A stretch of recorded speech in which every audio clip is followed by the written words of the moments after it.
Oh, hi, you guys, and welcome back to Barovia, where Kiana tortures our souls for her whims and pleasure, and we reel from the blows.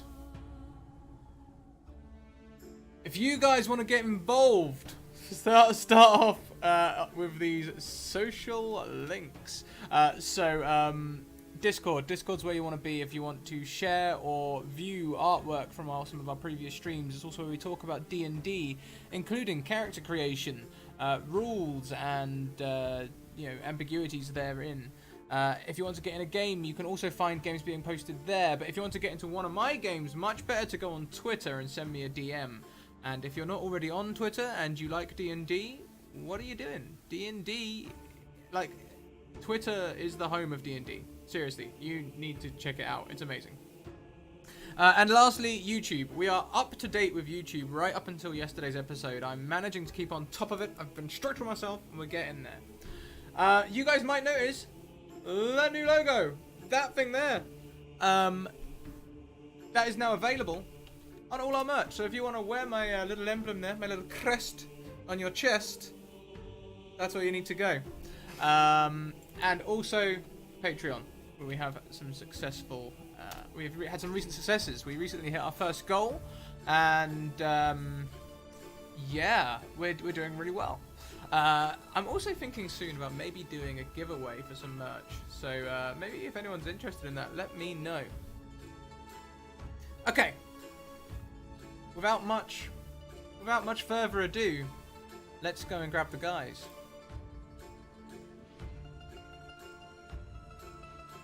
And my friends, you are live. Hello. Hello. Hello indeed. Hello. What is up? Or not. Well, I'm already feeling the feels. That's my problem. Like, Kiana's got me in early. Yeah, I'm already incredibly worried. Maybe that's a little bit loud. No, you guys are in. There we go. Yeah, so, Kiana, do you want to do this normal way where we go around and introduce, or do you want to do your bit Yeah, first? let's do the normal way, because I like doing my little cinematic openings. So. Okay, awesome. In that case, I'll tell you what, we'll start at the bottom of the screen and work our way up. So we'll start with Ozzy. At Carahemd. Hello, I'm Ozzy, and I will be playing Boris Bosch, the Harvard Granger investigator Gloomstalker, who is searching for whoever or whatever killed his family and abducted his mother. Damn. That sounds pretty serious. Next up the screen is me. I'm playing Turnuk Karak, who is the fixed character for the month. Out of character, I gave Kiana a man with a husband and let her take them both to Barovia. And now I'm suffering for it. As you should. As I should. Yeah, I only had this coming, really. Yeah, that's pretty much. He's a dwarf. He's not very smart. He's not very quick, but he's very passionate about protecting the ones he loves. So that's him. Next up the screen we have Second Rate DM. Hi. Hi, my name is Scott. I'm from Second Rate DMs, and I'm playing Jeremy de Roc, a dex-based paladin. So we'll give that a shot today and see how it goes. But he was raised in Barovia and under Strahd's thumb, and his wife was murdered, but then her body went missing. So I don't really know where that went or what happened there, but he searches the lands and looking for any power that he can use to bring vengeance, and so see how that goes. And a familiar face from the first Barovia episode, Cation. Hi. Hi. Yeah, I'm Cation. I'm playing Cation the monk, the Gitzerai monk, who last week entered Barovia from the Shadowfell, where his monastery is, to chase a dream, and after that, in this place he met Turnuk and some other people, and what happened after, I'm sure Kiana's gonna tell me. Well, and I lost a finger last week. Well, gifted it to Turnuk as he Exactly. bravely dove in to save your skin as you tried to save his. Yeah, Um, exactly. Yeah, so that's where we are, or at least that's where we think we are. Kiana, where are we really? Where are we really? Well, I feel like we should take a step back for a moment. So, welcome, my dear adventurers and spectators, to the world of Ravenloft. We enter into a world of shadows that lie between planes surrounded by mist. Several realms exist in this land, each as dark and unspeakably evil as the last. Ravenloft is not kind to those who wish to be heroes, making them face death in the form of lethal monstrosities, twisted people, and the darkness that lies within all of them. But today the mist draw our eyes to one realm, beckoned to us by the cries of loss and grief. So, before this game begins, we should see where our adventurers are at this point. Somewhere in our travels, Jaromir and Boris have kind of got to know each other. They have had crossed paths. And in order to survive such dangerous lands, they have, teamed up in a sense, in a very, I'll keep watch of your back if you keep watch of mine, as they go and search for their answers for their loved ones, essentially. As for Cation and Turnuk, who we left off last week being whisked away by the mists,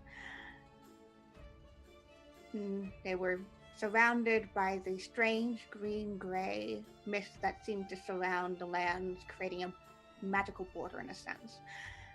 And as they did, there's kind of this quiet moment where it's just the mist and them standing together. And there is almost a sound of a voice, a man's voice perhaps, that just says, "I trust you. I'll be okay."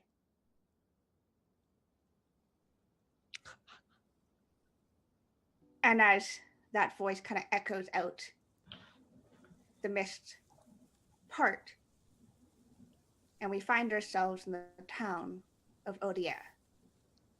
Now, Jaromir and Boris, you have in your travels stumbled across this town. It's a fairly quiet town.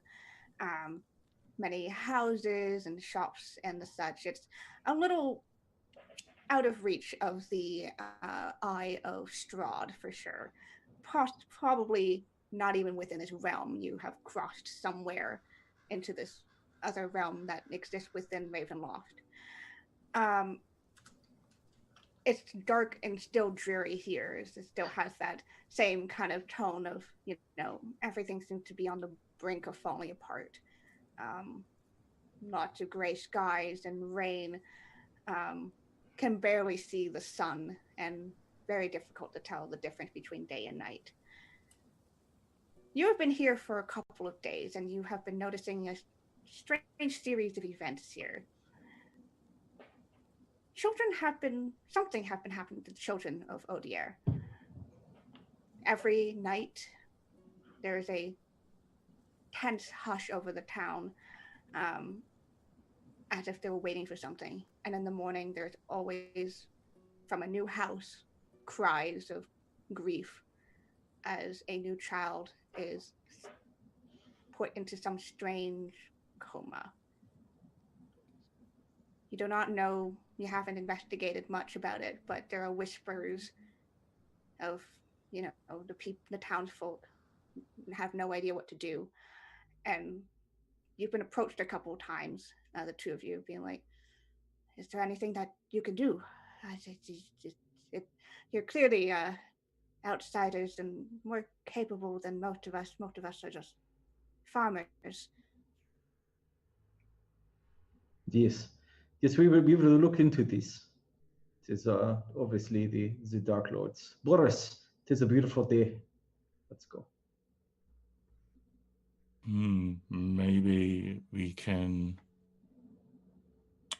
stay with the family overnight and just wait for something to happen. Set a trap. when we've spoken to a few of the people. When did the children show any signs of anything happening to them, or were they specifically worried about something before they disappeared, before they fell into the coma? All of the townsfolk say, no, they were perfectly fine before. Obviously a little worried as their friends have. So it came on very quickly. Yes, it's been happening. It was happening over first a course of maybe once a week or two, and then recently it's been almost every day. Have we had an opportunity to check the bodies? You can, if you would like to. Sure. So as you being led out, perhaps from where you're staying and in, you see that the mists are especially heavy today.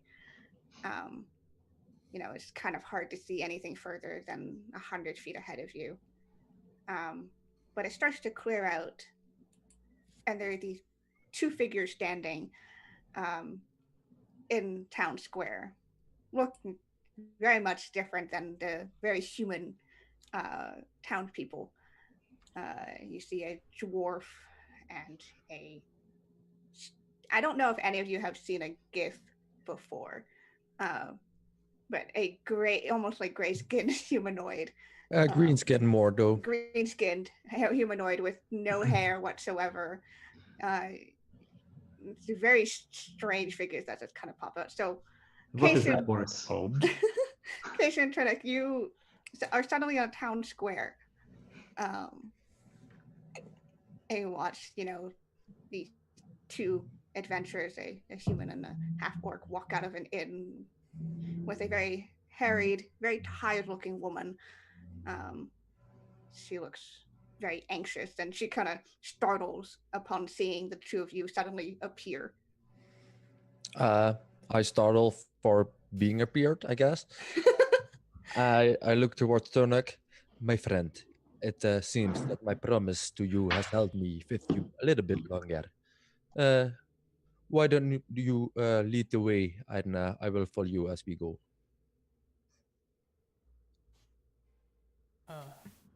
I guess I can. I don't really know where to go. I mean, I still find these items that they look like they could use help of. They certainly look like not standard and regular people around here and these lands, so they might be a good entrance in retrieving more information. And the woman who had been leading Jaromir and Boris she looks freaked out. She's immediately stepped back, probably a little behind you guys, as she's just like, who are you? Where did you come from? Well, my name is Kishin. I am from the Shadowfell, but I have been sent here, or I have traveled here to find out things about a dream I experienced. Since we have solved that problem, I guess there might be another problem we are sent to figure out here as well. Is there anything of any discomfort or anything out of the order in this town or place we are at right now? She looks very confused. You are not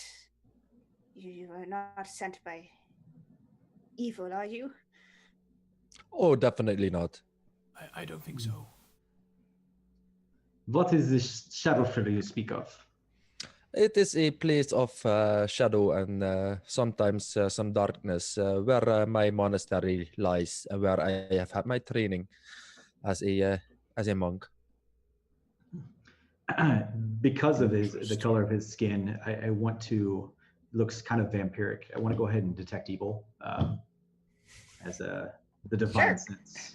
Okay, detect evil. You don't detect any evil within your presence. Okay, so he's clean, so to speak. He's clean. Okay. He's, he's I a He's good also man. don't wear any armor, or you don't see any weaponry on me. The only thing you see is next to my leg, a little pocket with 2 sticks, maybe a little bit like, a little bit fatter than drumsticks, just 2 sticks that stand out. That's it. And a little duffel bag that's strapped on my side of my belt. He's a good man. I'll vouch for him. Thank you, Turnuk. And I put a hand on your shoulder. Oh yeah, and Cation and Turnuk, the power of the mists have fully healed you because the mists are kind. Ooh. I'm a little shocked. I'm not. I take it this is your first time in these lands.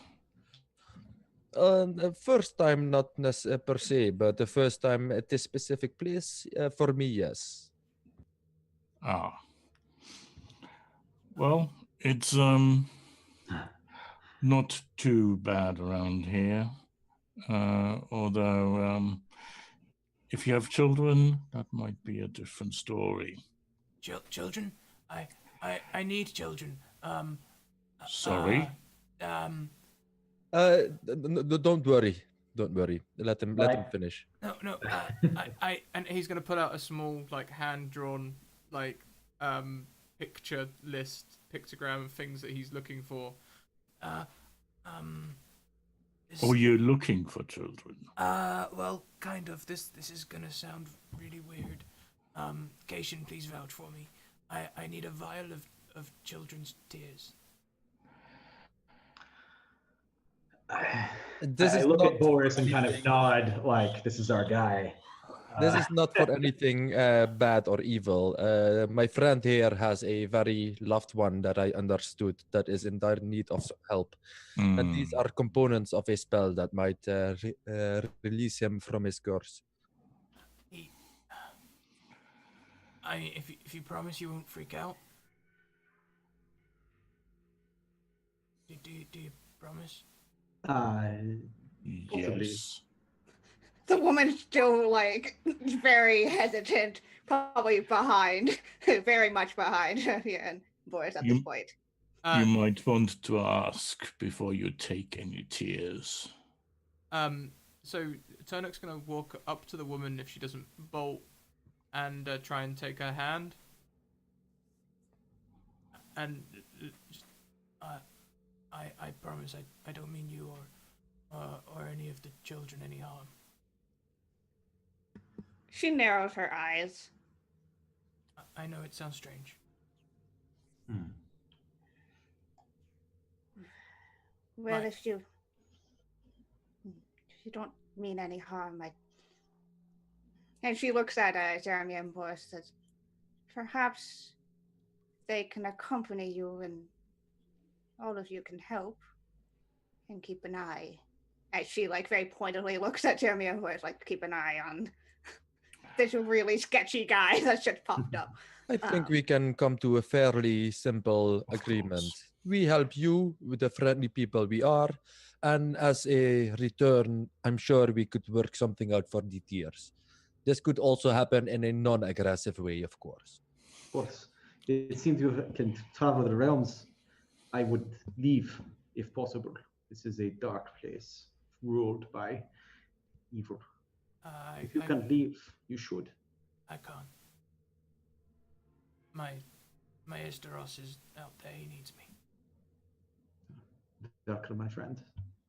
Good luck.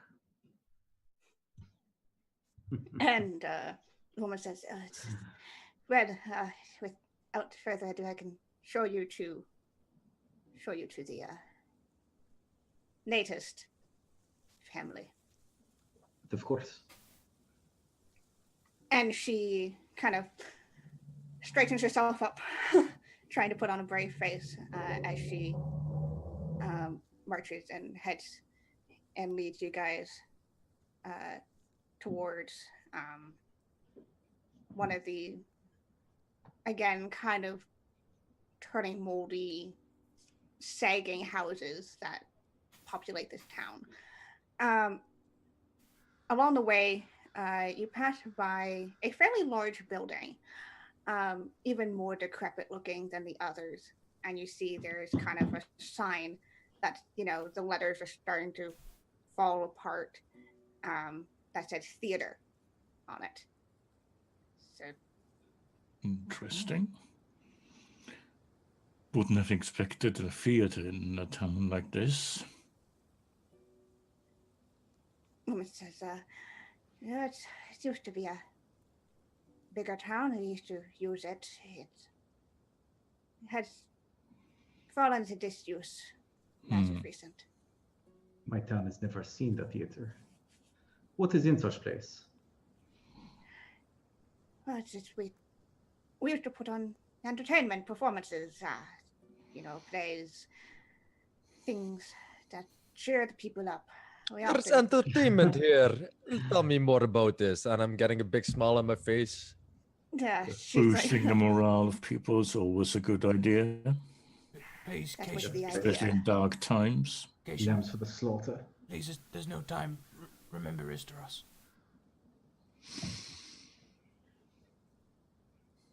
Either Well- way, that's that we've stopped using it. It's been As you should. As you should. It is waste of time. You are just lambs. Lambs for Strahd. You should be defending yourselves and your children. Come, let us see these children. I'm sure that is him.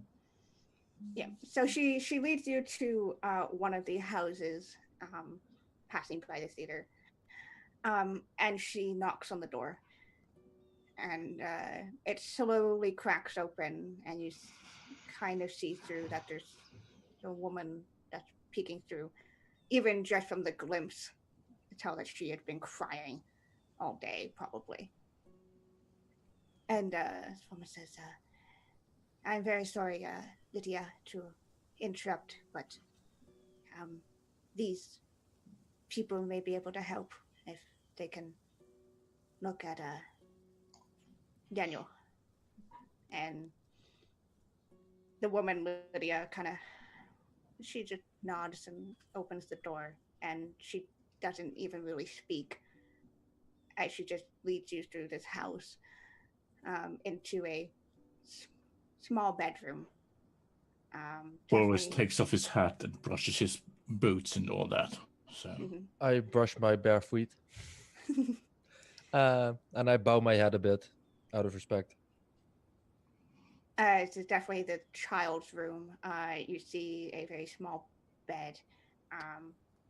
There's a bunch of toys kind of scattered around. Question to the DM. Did we Yes. refresh our abilities as well from last week, I guess? Yes. Okay.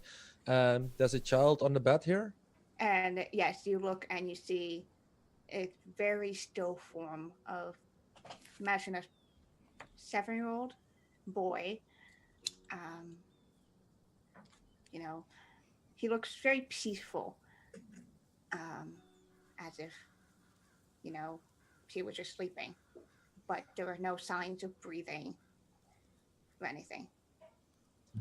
I might be able to discern what is on this boy's mind at this point. That might give us some insight into what is going on.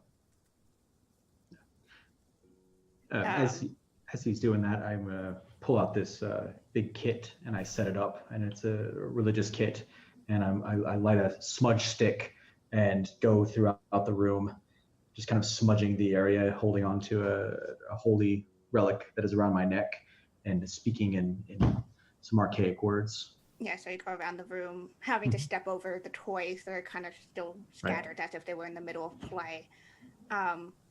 You go to there's a window here that you'll notice if you circulate the room, smudge it, and pretty much the woman that led you here, her name is Evelyn, takes Lydia out of the room to leave you to your work.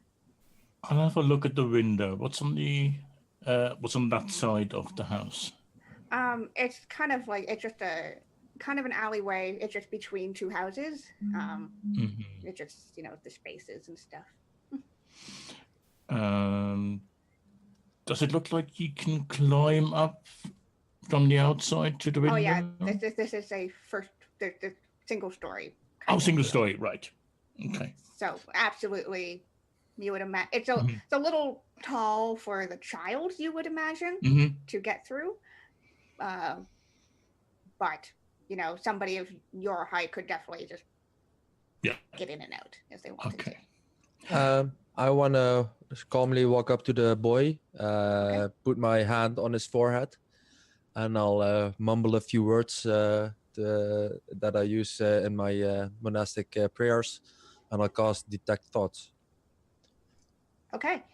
So as you place your hand on very cold skin, um, kind of brushing back his dark hair that's kind of on his kind of still patted to his forehead, and as you do, there is nothing to detect. Nothing. Okay, that's weird.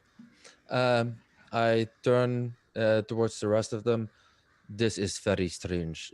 I have encountered many ways of people trying to hide what is going on within their mind. However, I read absolutely nothing. And I don't want to necessarily dig into anybody, but I just want to, because I can, with my detect thoughts, I can use it on multiple people around me within the casting time. I want to brush it besides everybody just to make sure that it still works. And by doing that, I'll learn the top thing that's on your mind right now. Esteros. Yeah. Yeah. Yeah, your husband, I guess. Yes. Yeah. Okay. Interest, curiosity, that sort of thing. Okay. Actually, what you probably hear is I trust you. But not Turnuk's voice. Oh, yeah. Okay. It kind of seemed like the voice that you heard in the mist. Yeah. Okay. Mhm. And Jaromir? Just a devout prayer to the seven. As he's casting this prayer, this blessing Okay. upon the room. It's not a problem of my mental abilities. It's definitely a problem with what is going on with the boy. I would like to use divine sense in this room as well, to see if I can detect the presence of evil or chaos that may have been left in this room. No, you don't ceremony. you're not particularly picking up anything. Okay. I'm going to have a look around, and I'm going to look for either drawings or paintings the child might have made, and also about anything that looks out of place, something that I wouldn't expect in a child's room. Sure, you can make me an investigation check if you would like to do that. Anyone else can do as well if you're trying to, pick anything. I'll help you interesting. out with your investigation actually instead of doing it myself. Okay, so that would be with advantage. So that's with a 24. Mhm. Okay, so Boris, you find a couple of drawings in one of the drawers. You pick up. It's just very loose, probably stolen charcoal used to draw these. You see kind of a crude. You imagine what a building would be, and you see what you imagine the boy drawing himself has the kind of the wild black hair, and there is another another figure in there about this drawn to be about the same height.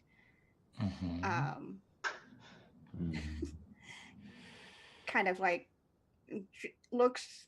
It's kind of hard to guess what this child is drawing, but like definitely not wearing the clothing of the people from around here.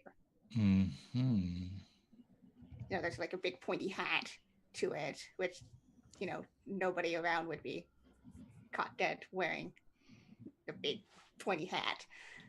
Interesting. I'll show you to Jeremy first.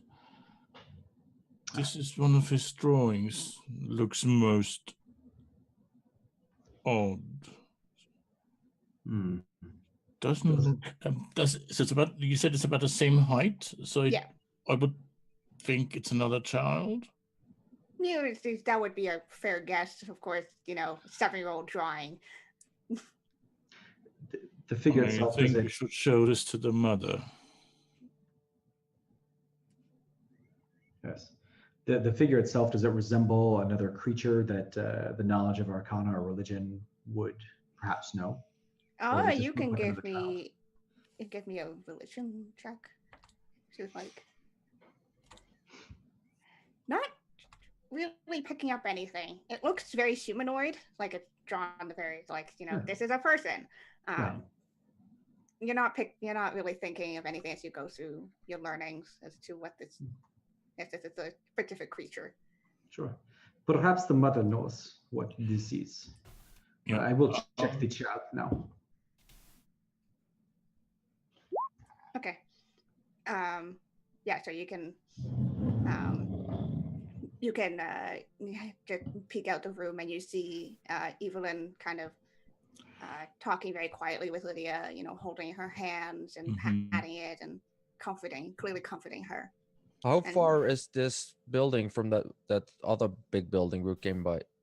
Oh, from the theater? Yeah.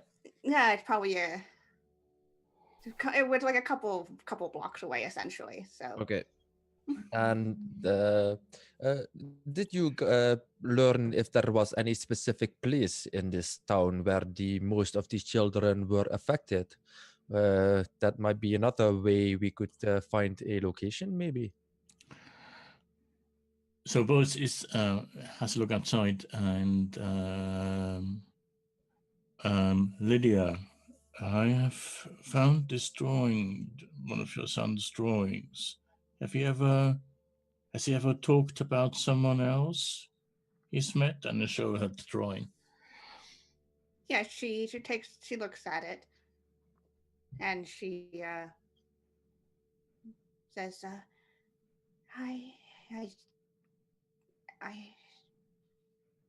he spoke about a friend. I thought it was one of his friends in town. I have never seen one of them drawn like that. So Most peculiar. I, Kenna, was this only one drawing with that particular figure on it, or did it turn up in others? It's kind of, this is the one drawing that you found. Others are just kind of doodles or whatever. But This is the one that's weird to you. So he hasn't mentioned anything that he's met someone, a new friend recently, maybe? She just said it was a friend. I not particularly new. Not. I would have noticed that. I think there's not many new people around here. All of you are the first in many a month. It must be coming from somewhere, but it because the style is unusual. Doesn't look like it's someone from around here. No, certainly I don't think of anyone who would be drawn like that.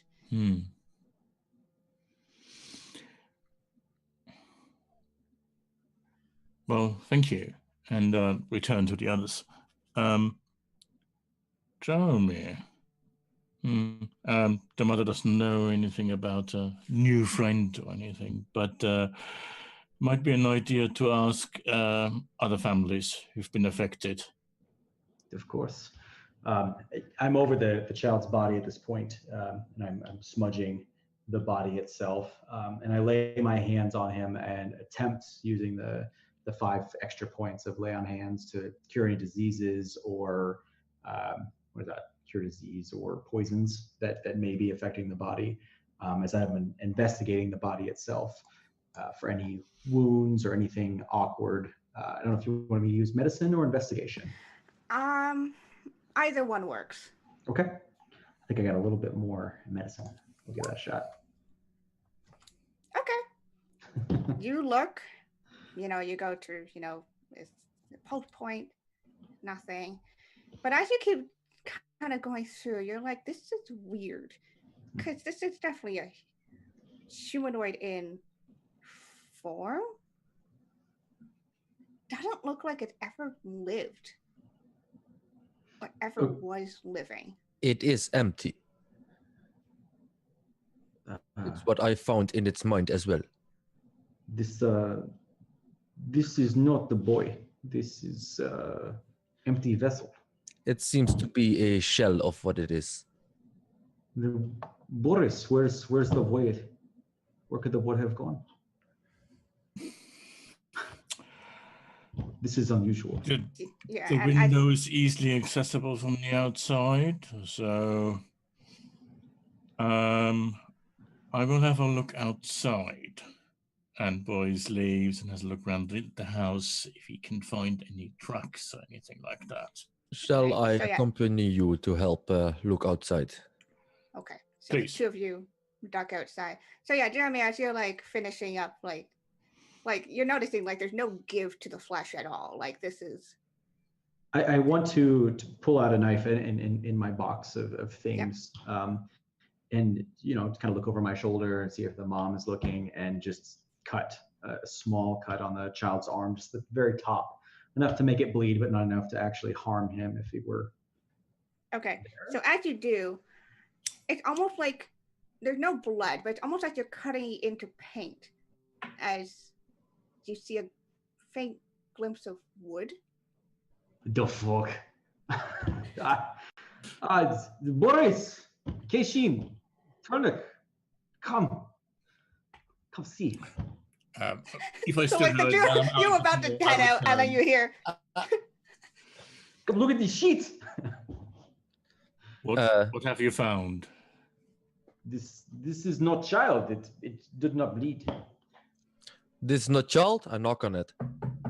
it sounds like wood, like solid wood.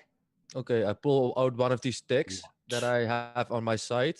I Okay. flick it, and a knife comes out, a sort of a comma shape, and I just scratch it all along its chest. It's wood. So big curls of wood that come out, I guess. Okay. This is not a boy. We should find something that makes these kind of things. It's very, very well disguised, clothes and all, but this is definitely I wood. dealt with many things. This is very strange. Very strange indeed. Can I investigate the wooden body for maybe some kind of artist stamp or thing that even someone doing evil shit might still leave like a sort of stamp or thing that you can disconcern just as a taunting thing, maybe even you psychopaths, you know. Sure, you can roll Arcane me a, mark or something like that. yeah, you can roll an investigation check as you look for any Okay. signs of a mark. Yeah, Boys heads outside to the side where the window is of the boys' room. Okay. You turn and look. Now that you're less like this is a body and more like, okay, this is some weird doll thing. I'm gonna tear all the clothes off and everything. Yeah, whatever. I'm not being careful with it whatsoever. Yeah, and as you do, you find a small stamp kind of in the center lower back, you imagine, on a person at least. Yeah, it's kind of just a little carving, abstract little flower. But I would be able to see, if I would see it again, I would definitely be able to see that this would be a marking of some sort. Yes, I will let you know. I will point this out to the rest of the party. I think I have found something that might have lead us to a potential crafter of this boy. Yeah, what is that? It seems to be some kind of a stamp or a marking that someone left on it. We should tell the mother. Yes, maybe she recognizes the symbol. I also want to maybe look into the room if there's something that I can draw over this marking Maybe because he had stuff drawn on the walls. Maybe there's a piece of paper somewhere because I don't carry this that I can draw this symbol on, so I can carry it with me. Yeah, in that drawer that Boris opened with all the drawings, there are a couple pieces of paper and like a little tiny piece of charcoal. You can draw quickly. I'll stick a piece of charcoal in my pocket as well afterwards. Okay. Okay. So you guys exit the room, and Evelyn, from comforting Lydia, looks up and says, "So, are you finished? Is there anything else?" So, we regret to tell you that your son is not here. What is lying before you on the bed is not your boy. It is a doll, a homunculus of some sort. We shall do what we can to find him. Do the other children, do they have the same sort of behavior? Are they similar? Evelyn says, "Yes, they all seem to be in the same condition." So the children have been taken and put back with these dummies. We should find the children. We should find the children. Of course, there is a good chance the children are still okay, so we should find these. My apologies, my lady. Did you ever see this mark anywhere before? And I'll show her the drawing I made. Okay. Yeah. So you pass the two of them the little drawing of the flower, and Lydia, Evelyn just kind of both frown at it, and Lydia says, "I don't know how it could be," and Evelyn says, "I'm not sure either." And she hands back the piece of paper and says, "Yes, it's belonged to a toy maker, the puppet maker that used, well, he used to be here, Giuseppe, but he has been missing for a couple of months now, ever since his own son died." Whose son? I'm sorry? The toy maker, Giuseppe, his son passed away, unfortunately, a couple of months ago, and then he disappeared. He used to take up residence in the theater. It was his home. He was one of the people who put on the shows for the children. So the toy maker's son had died, then he disappeared, and ever since then your children have started to disappear as well. Is that what I can conclude? She kind of says that. I suppose that would be the timeline. Yes. But he was always a kind man. He loved entertaining. It was a tragedy when his son died. He was well loved, and of course, around here we don't go poking our heads into where we don't know where people went. It is a dangerous business.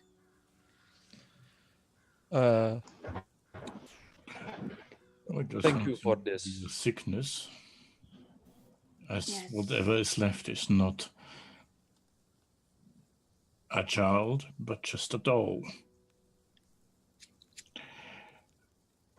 Made to look like one.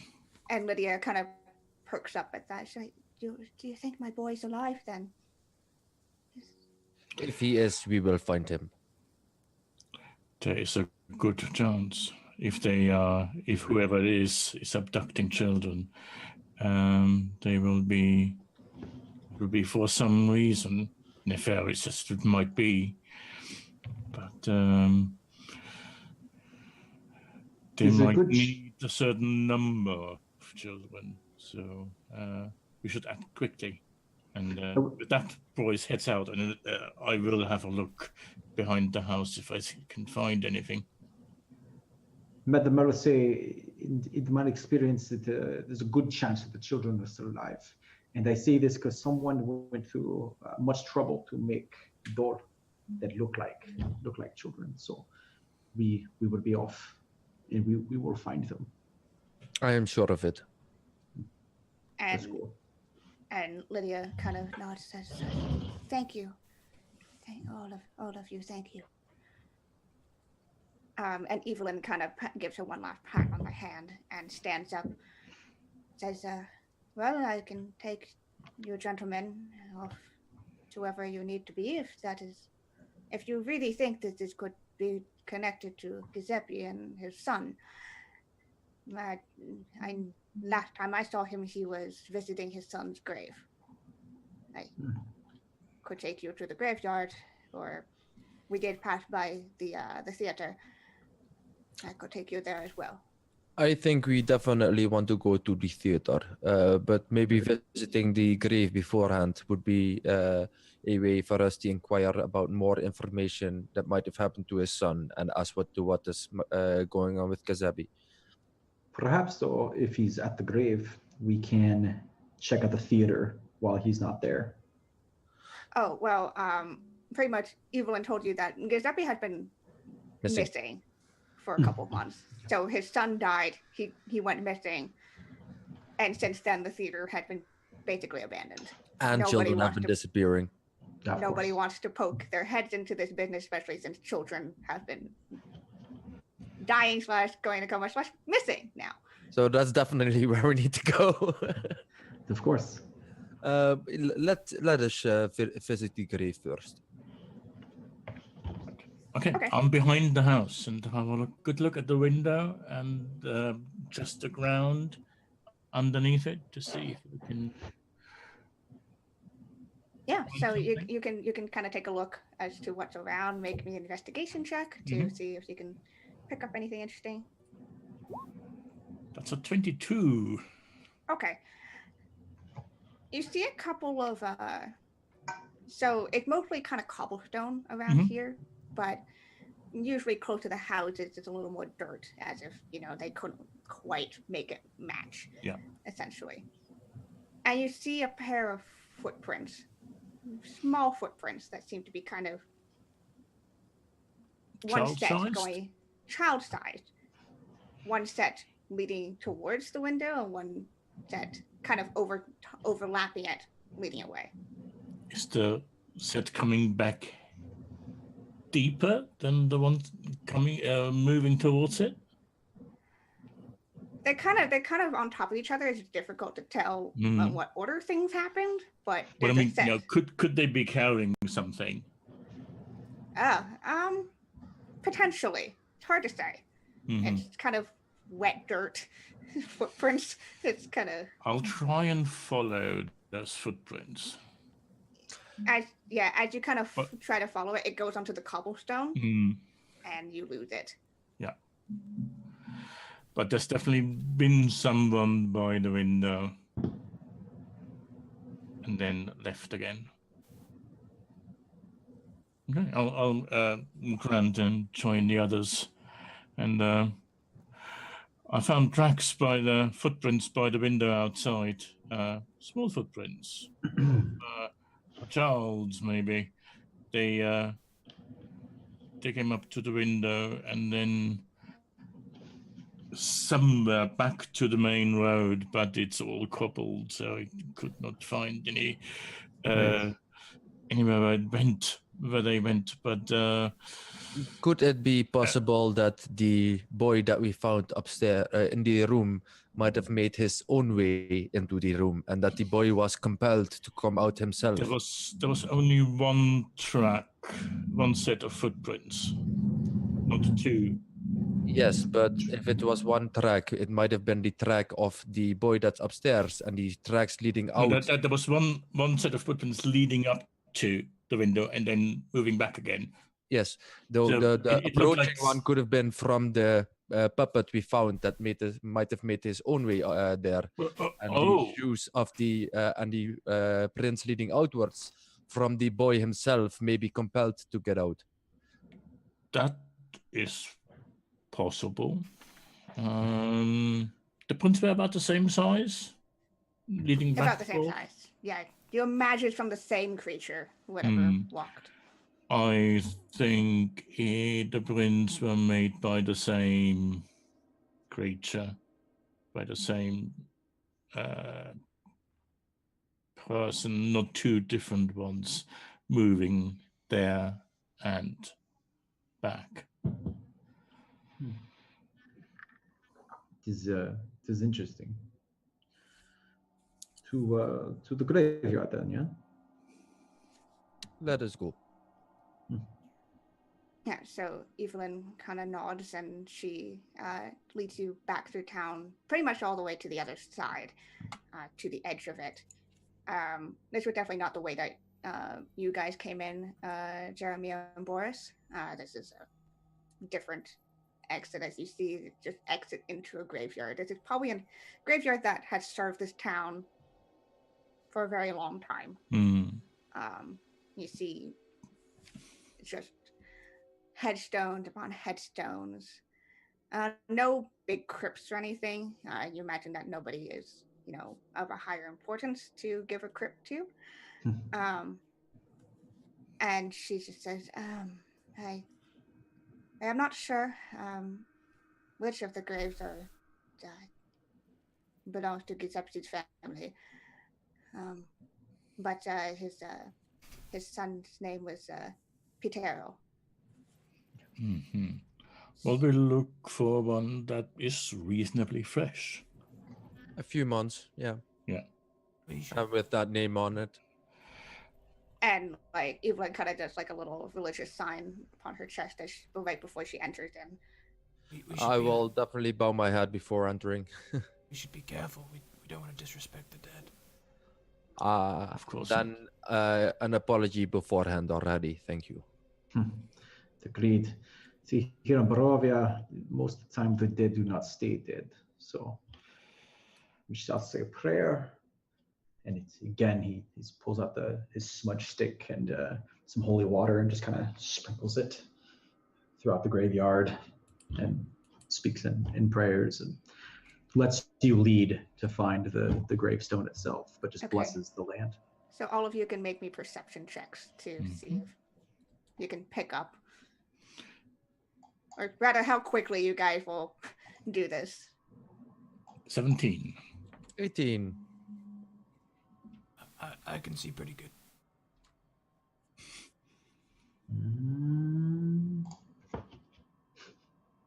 I'm busy. Too busy. Yeah, so Jeremy is very busy doing his whole thing. The rest of you kind of keeping an eye out, like what looks like it hadn't quite grown over. It's there's a little bit of grass here, but most of it is kind of just too wet to really hold any vegetation. And as you kind of look around, you see, there's a grave with a fresh set of flowers in it. And as you approach, you see a small gravestone demarking Pitero. Looks like he was 12 when he died. And there is, the dirt hadn't quite melded into the rest of the land here yet. And there is a set of bright red flowers that are laid across. Clearly fresh, as they haven't been rotted away by time and the rain yet. So like a couple of days at most. Yeah, you'd imagine. His dad must have visited sometime soon. That means that he is still around. However, I am not quite convinced that the body in this grave is a actual boy or a puppet. What do you assume it be then? Surely you're not suggesting we dig it up. That was my initial thought. However, seeing the flowers on the grave makes me think that there is actually a body in there. So I will leave it as is right now. Yeah, and Evelyn looks confused at the flowers, says I did not see these flowers before. It's odd if Giuseppe's still around. We have not seen him at all. Then let us go find out if he is still around in the theater, I guess. All right. And she does kind of, again, that same kind of symbol across her chest in front of the grave of Pedro, and she kind of nods her head as she leads you back through the maze of headstones. She says, I will check in with the other families, tell them that perhaps their children are just missing. And I'm sure they'd be more relieved about that. If you are okay with headed to the theater yourself, then I will leave you to it. Of course, we know where it is. I think it would be safer in your sake to not come in there with us. She looks a little relieved that you agree with her. She says, yes, that just simple people here. Very well. And if you need me, I will likely be at the inn after I finish talking with the rest of people. Tell the innkeeper to keep a pint of beer cold and a meal warm for us when we get there. Da. Do we have time? There's always time. As a good man once told me, the wise man recognizes the importance of taking the drink and the importance of stopping before the drink takes the man. All right. So as you guys kind of split off, surprise, we have a new person here. Hey. Hello. Hello. Good to see you. All right. So I feel like it's a good point to introduce the new characters. So, Jenna, hello. Good to see you. Could you just quickly describe who your character is, and we'll tie you right into where we are. Think your mic's off.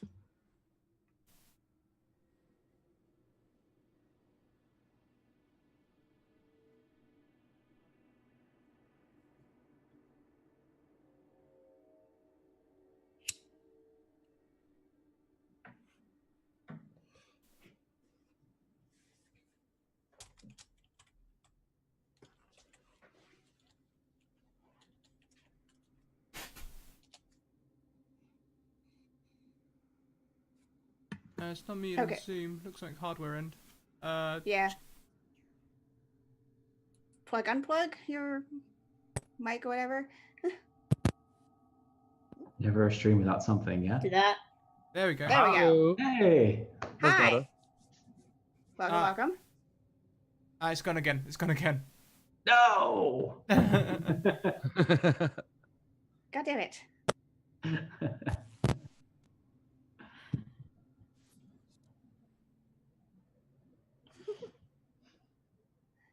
Tech. Yeah.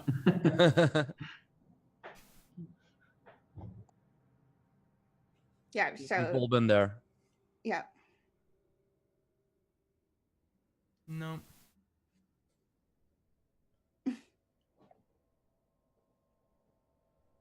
Oh no.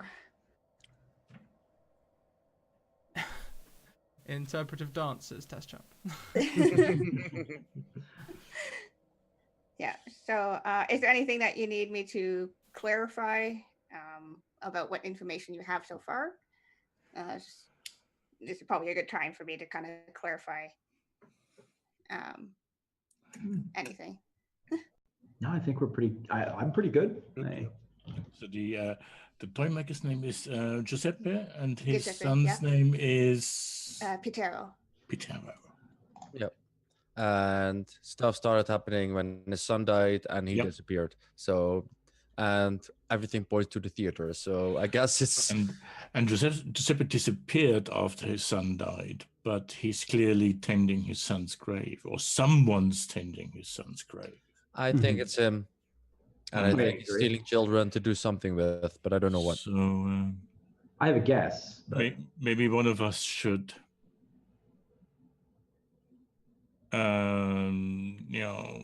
wait for him at the graveyard. that's not a bad idea. Well, we do not know when he will be back and if he will be back anytime soon. So we could be waiting for days while these boys is are true. still, or these children are still in trouble. I wonder. If we do want to check out the theater, there is always options of going in Yes. there undetected as much as we can, of course. Say out of character. If I was an evil person, we could defile the grave, and I'm sure he would come to fix it. We can't defile the grave. No. No. No, of course not. That would not be good. Not since I see the flowers on there. Of course. You must respect the dead. Yes. Yeah. I'm glad I didn't have to deal with that. I was just like, oh boy, okay. The flowers definitely helped. Oh goody. Okay, so Yeah, to the theater. Yeah. Yeah, to the so you theater. head towards the theater. It's definitely getting a bit darker. You guys kind of all met late afternoon. So now it's definitely getting into evening at this point. Do we want to go in there under the setting sun? I have no personal problems with the darkness and the shadows, but I think us having a better sight in there when we can would be a good option. They will say that in this realm you do not want to be outside at night. So we should be somewhere, whether it be the theater or we give up for the evening. What do the rest of you think would be the smartest idea? Maybe go at it absolutely rested and ready to go? Well, we'll have a look. Just at the surroundings. Maybe we can find similar tracks to what we found by the house. And then we can decide if you want to go in or if you want to wait until the morning. Another thing we could do is during this night, if we do want to spend a night, we could potentially stake out a few of the houses around here to maybe see if something's going on this night as well. So maybe combine a few of the ways so we are sure of what is going on before going in blind. My masters always told me to get as much information as you can before going in somewhere. That is good advice. That is an option. Your strange appearance though may be difficult for some. Do you have a way of disguise? I have no need for disguise. We show our true intent towards all and everybody around us. To be honest, friends, you look like a vampire. And, what? Sorry? A vampire? No, I'm not a vampire. I'm just a Getsarai. We are warriors against the Illithid and their kin. Yeah, but the common folk, tomato.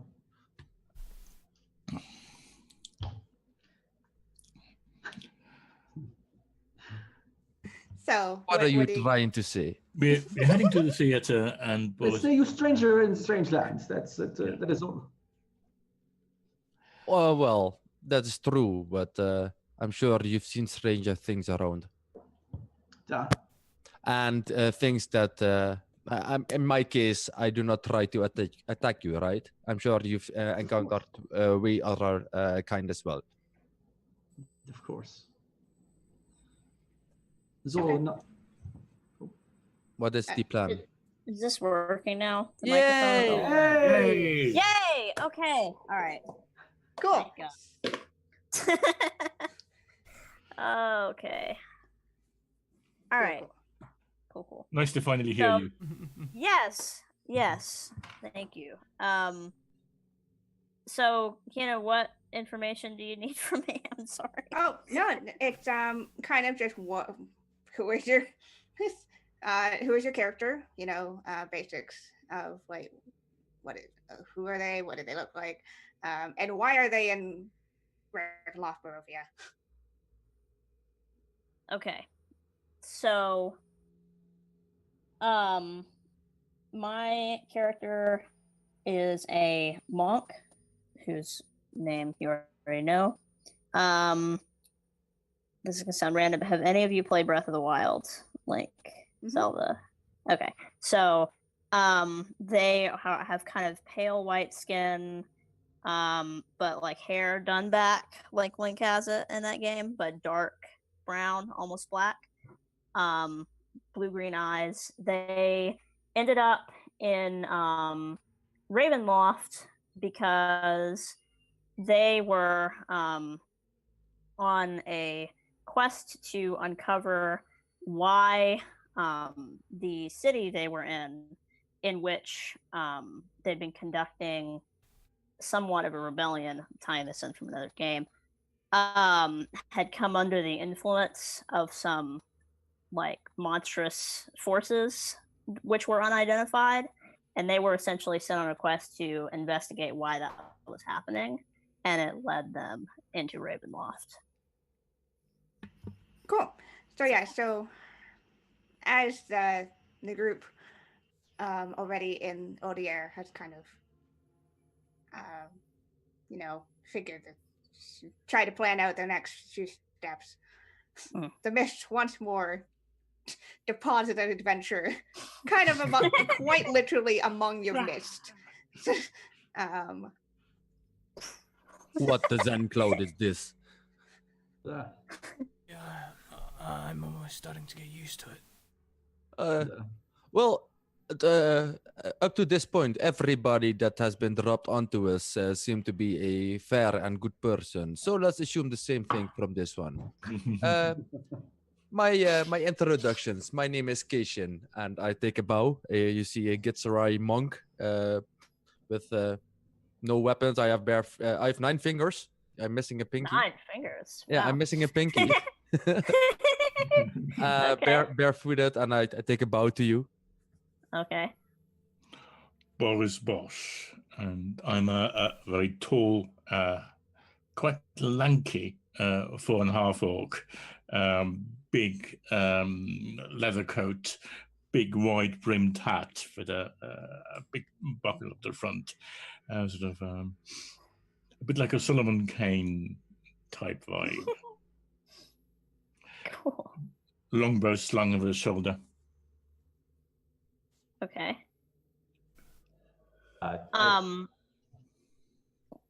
Go for it. I am Jormir Turnuk. He's a very long, dark hair and a very long and reddish, almost blackish trench coat. You can see almost a bandolier of daggers across his chest, several holy symbols about him, and a long whip that seems to be almost a cat of 9 tails at the end that's silvered. Sweet.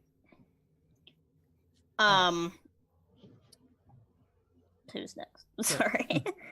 So Turnuk's sort of stout-looking dwarven smith.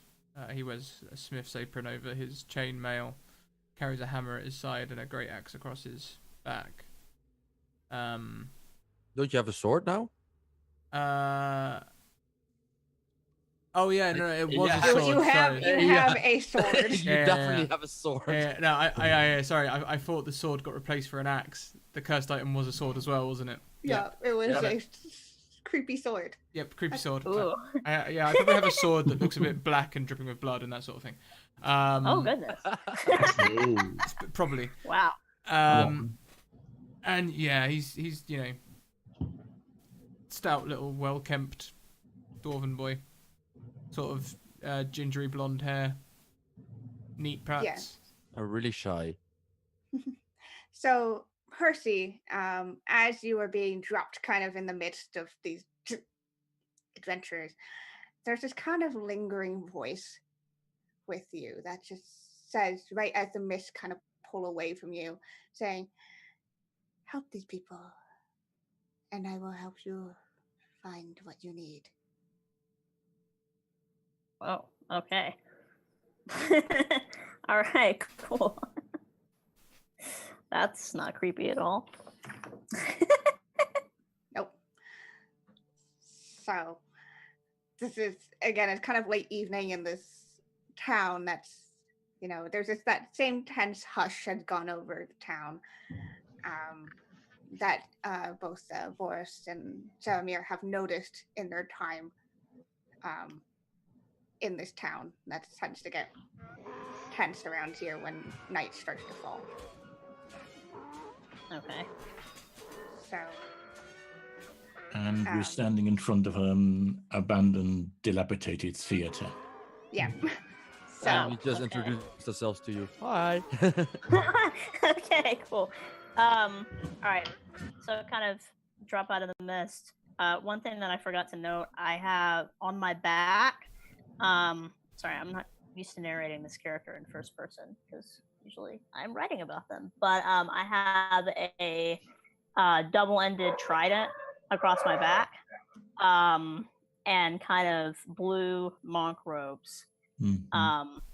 In the front, kind of like a Avatar: Last Airbender type vibe. So I look to each of you and say, "Hello, I'm Percy. I have come to, what is this place called? I'm sorry, I know it's Ravenloft. Just right. Okay. I was drawn into the mist investigating creatures which we call shadowlings, which have been seeping into my material plane. I am here to investigate why they have begun to slip into our midst. What are all of you doing here? What is shadowing you speak?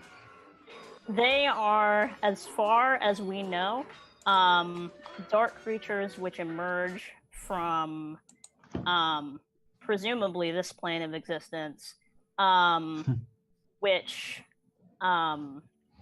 when they attack people, I only know this because I've seen people in my band fall to them, possess them, and absorb other combatants. They're almost like a disease, and they've been spreading through the city that I was attempting to, well, rescue of sorts from a tyrannous regime, which befell it earlier.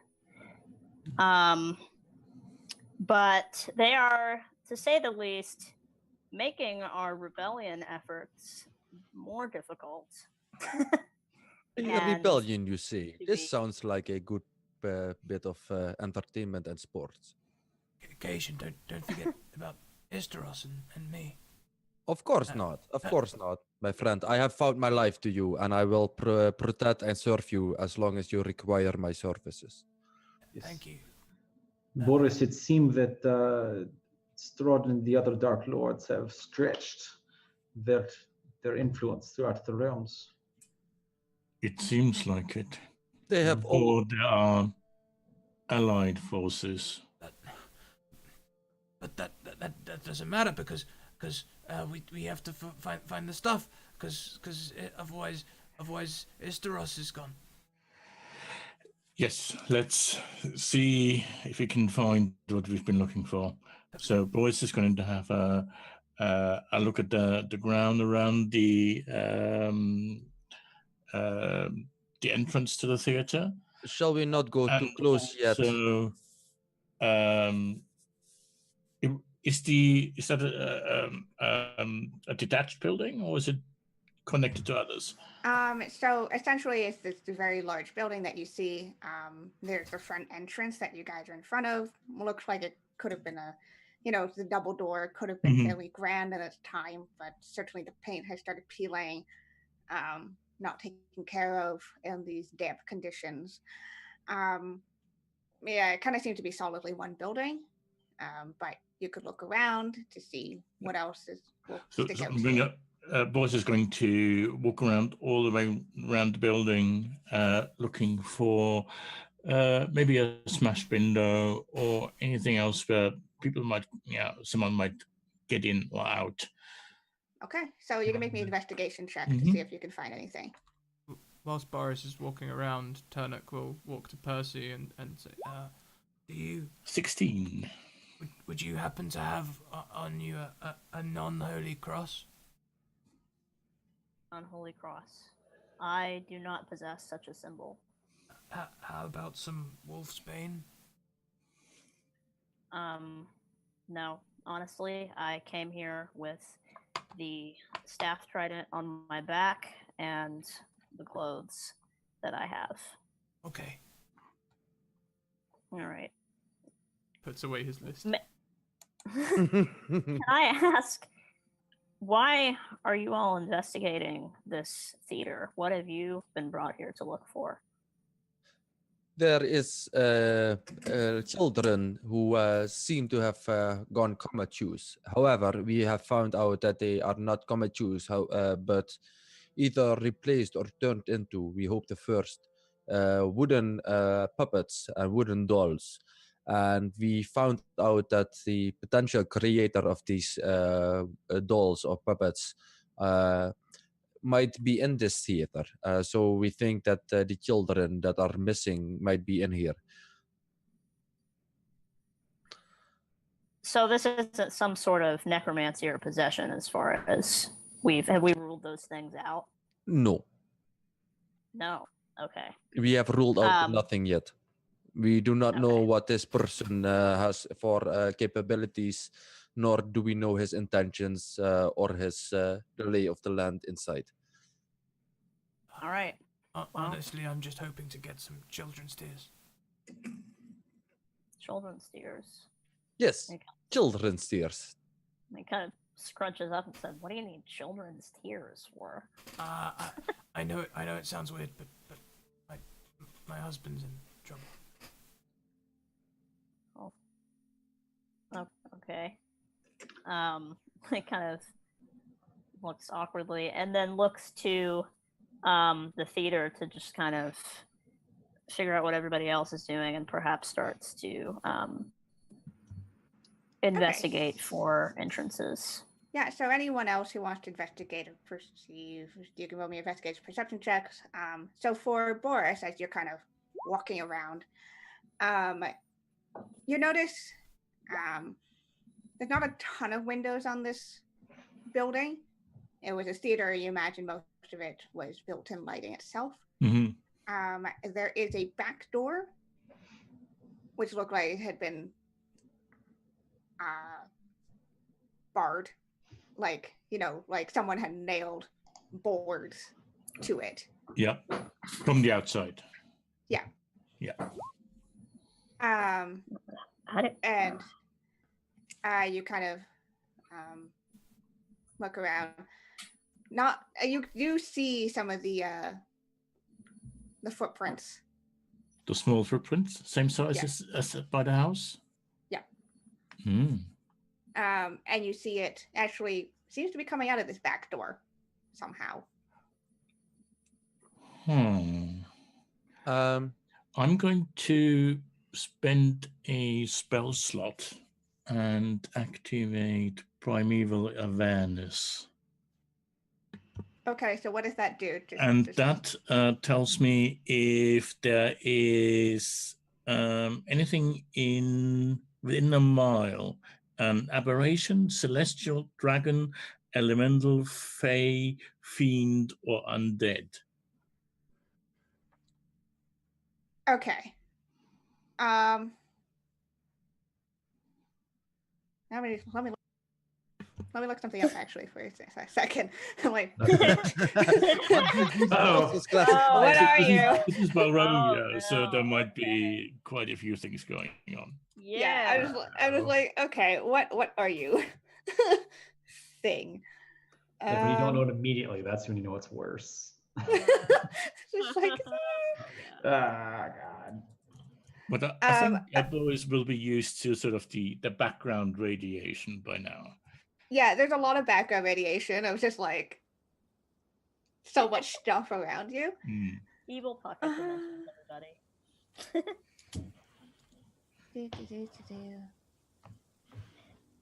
Okay. You're picking up a little. It's weird. Mm-hmm. You're picking up a little bit of a definitely pinging something. You're not sure what it is because it's pinging a couple of things, whatever it is. So definitely something unnatural. Unnatural. So I feel like the closest we get is aberration / fey. That's probably the closest you're gonna be able to categorize it. But you're getting like this is something weird's in here. Definitely getting a ping. Yeah. Interesting. Well, I'm going to come back to the front of the building and tell the others what I found. And Okay. my perception is I'm getting a feeling of something unnatural in the area that isn't part of the usual things around in these lands. And as you're talking about this, there's the rest of you, except maybe Percy, who is still kind of just like, what's happening? What is happening? The rest of you kind of hear very faint sounds. What is that? I want to be Kind- specifically looking for maybe something looking outside of the windows or looking at Yeah. us. Again, there's no real windows around Okay. here, just to the way it is. Okay. I want to hear all of you sort of hear music, very very faint notes, barely overheard over the sounds of the wind. What is that? Do you hear? Yeah, I hear, and I want to pull my music. I want to put my hand cautiously on my trident, be ready to draw it quickly. Should we enter? Do you want to go today?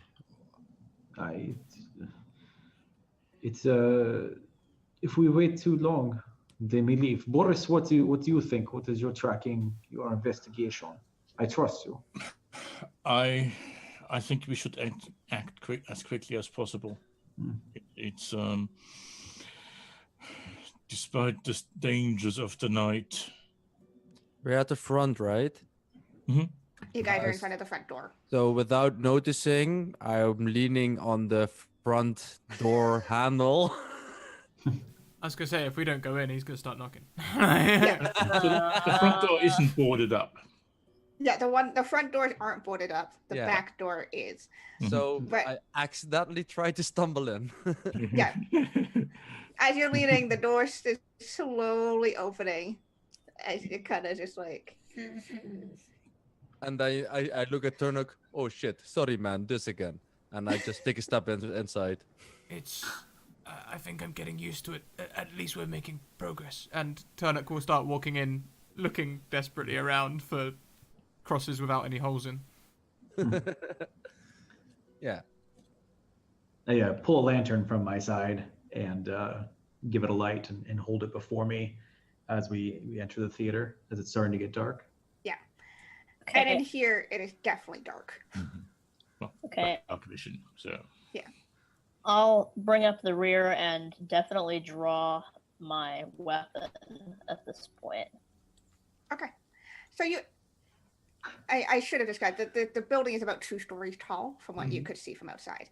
But as you enter, you seem to be kind of entering in what for those of you who can have dark vision, you can see. But, there's kind of what the lamps will be able to illuminate. So perhaps a small lobby of forms. There is the red carpet that probably nice at some point, rotted, eaten away. there is a set of stairs that seems to kind of branch off and lead up to the second floor. But there is a set of doors that are kind of ahead as well. Kind of typical theater setup. The music, where does it come from?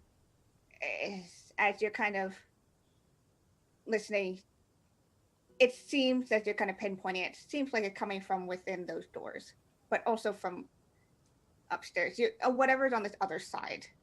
Okay. Percy, get careful with your weapon. We don't want people to think that we're, like before they're. I mean, people's kids are dying. We don't want to look like.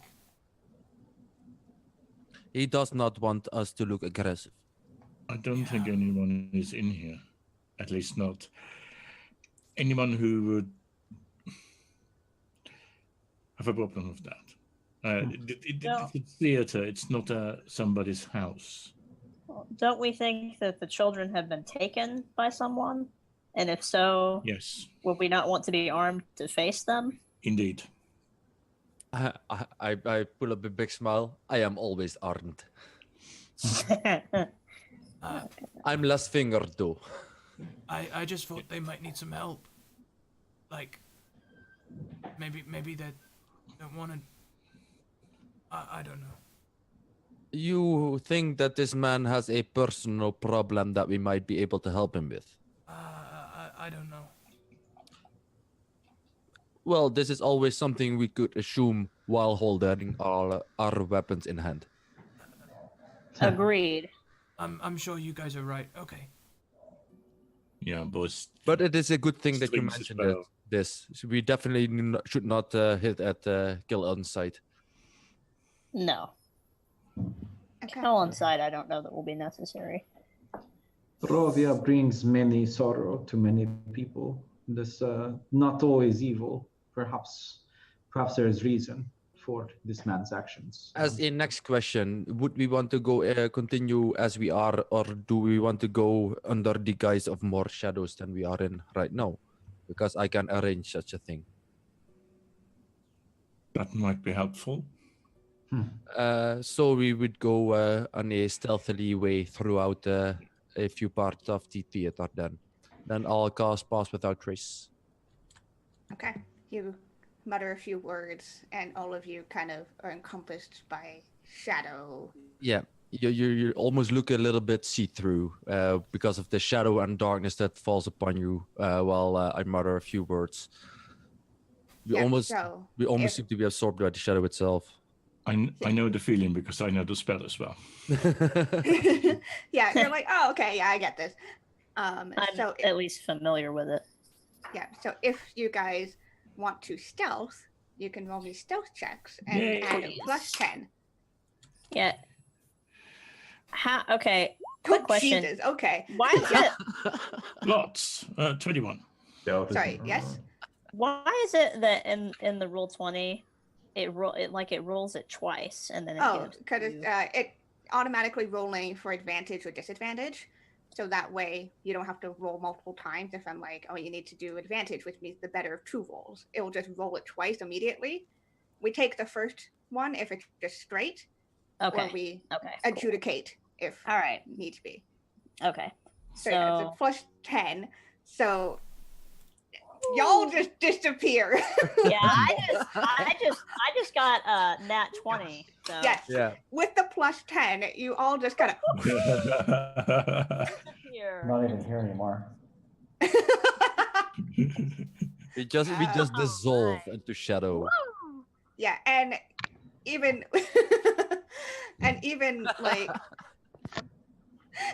with the creaky floorboards of this place, all of you managed to kind of be at least aware where the creaks are, so you're able to. We just the- float over, maybe almost. Yeah, you're a little cautious. You're more cautious, so even when you do creak, it kind of as if it's with the whole creak of the theater. I'll just add a little woo along the way just to help. Okay, so where do you guys want to go? There's assumably the entrance to the theater proper ahead of you, and there are also stairs that seem to be leading upwards Let's do the ground floor first. Okay. So ahead. Yeah, the big doors. Okay. What You want marching to- order? I get ready with the bow, and someone else can Yeah. open the door. Turnuk just walks through. Do we have? We're all I was there, so gonna say, do we have any other like do we have a tank or Hmm. I wouldn't personally identify as like a water carrying device. okay. Turnuk could just push through the door and just walk into I the think room. guessing as we are, we have to travel as a group anyway because you need to stay close to me for the pass without trace to keep on working. So we're just gonna go through anyway as a party because we're group stealthing anyway. So we're gonna all go through. Okay, so Turnuk seems to be the one who's pushing through Yeah. first. All right. I want to so- try to get at least a little bit closer to the front because Yeah. most. Okay, of so the you attacks push are away, open so- one of the two doors. Definitely a, this is a theater. You see a few, not a very fancy theater. This is not a very well-off town, but there are a series of benches where you imagine people would be sitting. The stage is still elevated. You see there's a red curtain that's being closed. Again, kind of falling apart, not well taken care of. Moths have probably eaten away at it. And definitely the sounds of music seems to be a little louder. Behind towards the stage, I guess maybe. Can we roll? Ooh. Ooh. What the hell is that? Yeah, where does it come from? I do not It's- like. Definitely I coming do from not within like this at all. the theater. Can we roll for I smudge it. investigation or perception or what have you? Yeah, perception if you want to pinpoint it more. Okay. Mhm. Okay. Definitely. 7. I don't like it at all. In 11. I'm just enamored by the music Ooh. itself. Natural 20. Instead of rolling perception, Turnuk's just gonna go, Geppetto, Geppetto. He's gonna call out. He feels bad for him. With that nat 20 board, you are definitely able to tell. This is coming from behind the curtains. It's a little muffled Mhm. out of the curtains. And also with that, you're hearing kind of the creaks of movement, you imagine. Hmm. I just ropes point towards the pulling. stage. Let's move up, and I'll just push everybody along a bit so we keep on moving towards the stage then. Okay, I'm Okay. gonna Yep. try to get close to the Still front. being again. as silent as we can, of course. I unhook my whip from my belt. As it appears that this is creepy as sin. So I'm gonna be ready. I'll at least pull out my 2 sticks. So I'll be holding 2 sticks. That's it. Okay. So, Geppetto. I concur with the general arming of arms. general army of arms. Yeah. As you get closer, you'll notice actually as you get closer to the front, there are seems to be something lying on the benches in the front row. They kind of look like unpainted dolls, and they're all kind of slumped over in different positions. Are they kid-sized? They're about kid-sized. Mm-mm. I like the Nope. templates.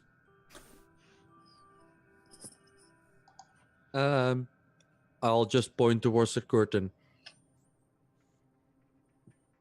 Maybe there's like a stairs in front of the. I imagine like in the theater you have a stairs in front of the, or maybe to the sides of the stage as well that you can go up from the front, right? Yes, there would be a couple of stairs. So I'll just point towards one of those, so we can keep on moving there. Yep. But I'll also point out the dolls, of course. But I think everybody saw those. And as you kind of you point them out, as you get closer, as it does, the music stops very suddenly. and each of the dolls kind of one limb up, other limb up, as 5 of them stand up, kind of staggering. Uh-oh. With that, how about you roll some initiatives? Oh my god, okay. First of all, Turnuk was just going to walk up and offer his hand out and see if they're hostile. I mean, you can do that as well. But they all seem to kind of start advancing on you in this very stilted kind of movement, as if like, somebody had cut their strings and they're not quite sure how to move without my them. god. So do we have a surprise round with our stealth? I would say so, but like they have definitely somewhat noticed you. They're not they sure they where you noticed are. our presence, but not where we are. So Yeah. Okay, cool. So they're kind of just like looking around. Right. Here we go. Probably a good idea to hit my notebook out. Oh yeah, don't worry about the valid token was not selected. It still puts in the result, which is all I need. Okay. Initiatives. Creepy dolls. My favorite thing. Okay, so where we're at. Okay, and let me roll for the dolls.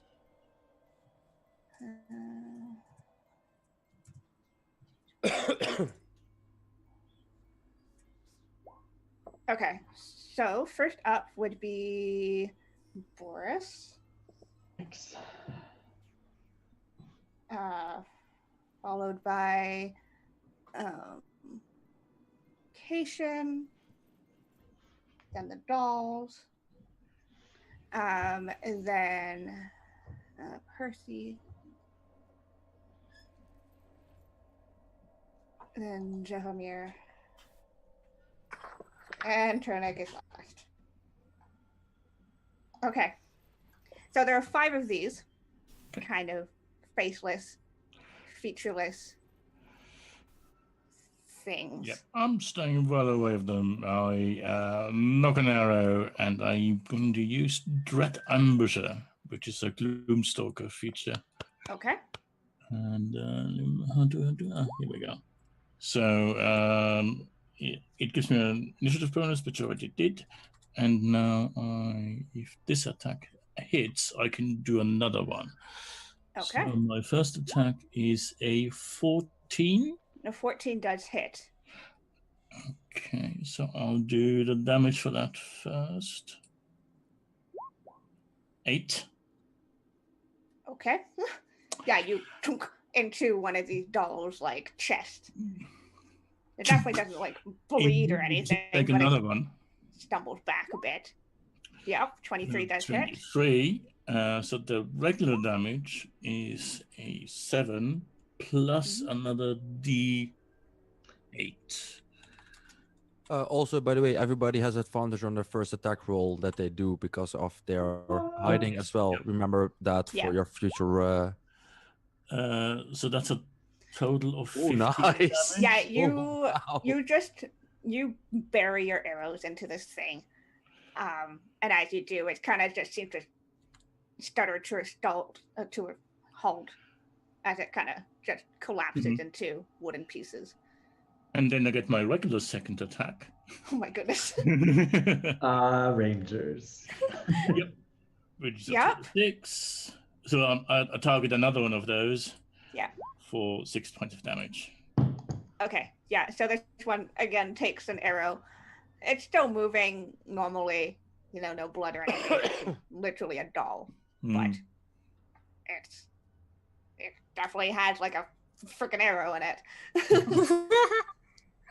All right, Cation.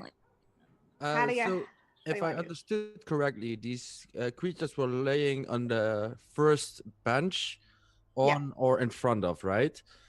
Yes, they were on the front row benches, which you guys just got to essentially. Okay, so I imagine that most of them, if not all, are still standing next to or on top of this front bench. Yes. So I wanna, I'm still like a few benches backwards. I wanna jump up on the bench I'm next to, Okay. and jump across the next benches, and then on the last one, I want to put all my physical energy into tipping over the bench to maybe do something with that. Tip over the bench and maybe hit him with that or get him under it.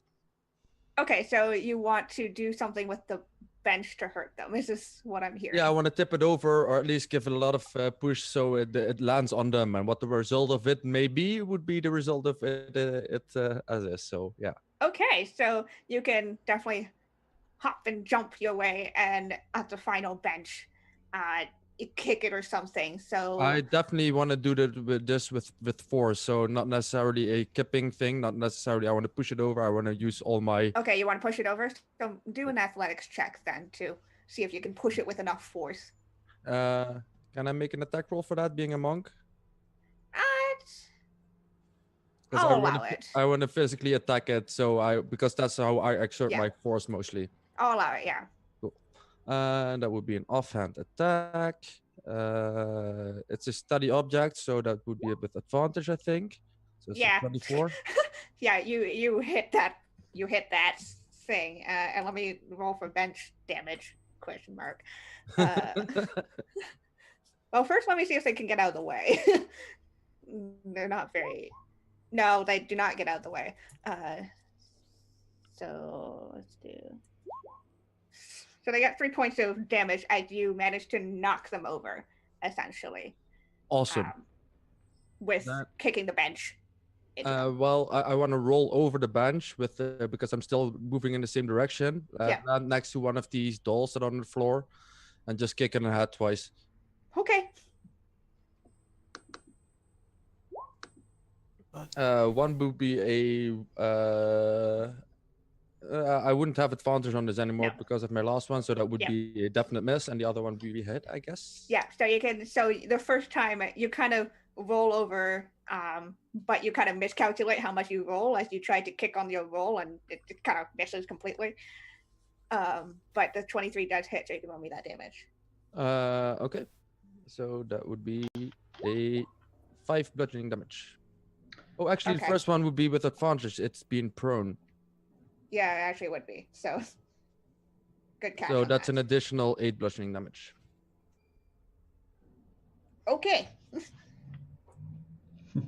Yeah, it looks pretty. You've broken off one of its arms. It's unhappy with you. Okay, awesome. And I'll just move like 5 feet backwards, even taking attacks of opportunity if need be, just so I'm not directly near them. Also, for the rest of the party, if you want to hide, it's a concentration spell, pass without trace. So if you want to hide within 30 feet of me, you'll still have your +10. Just saying. Cool. Okay. And that's it. Yep. It's now the doll's turn, so they're all gonna stand up again. That's gonna be part of their movement. Keisha, you're kind of the only one that's right there. So let's see. I cast shield.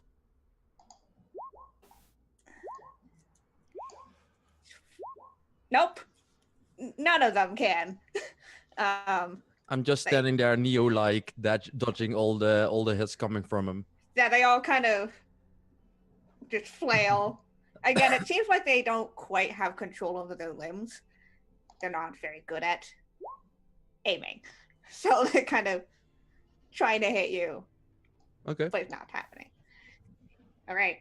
Percy At is least now. they're all together now, right? Yeah, they all clustered to you, essentially, because you were the one right there. Awesome. Something is happening wherein it looks like my character sheet is blank all of a sudden, and I don't know why. Do you have any idea? You on a different tab, maybe? No. It's just blank. It says bio and info, Oh, and then you have to click on the character sheet tab. Oh, of course I do. I'm so sorry. My goodness. All right. Come on now. Okay. So, do I have anybody near me? What's the situation? Yeah. So the rest of you are kind of bunched up about the second or third bench. Cation has gotten himself in front of the first bench, which is now knocked over, and he is kind of being accosted by all 4 standing dolls. Okay. I would like to approach the one of those nearest to me, and from behind the bench, make an attack with my trident. Okay. Two-handed.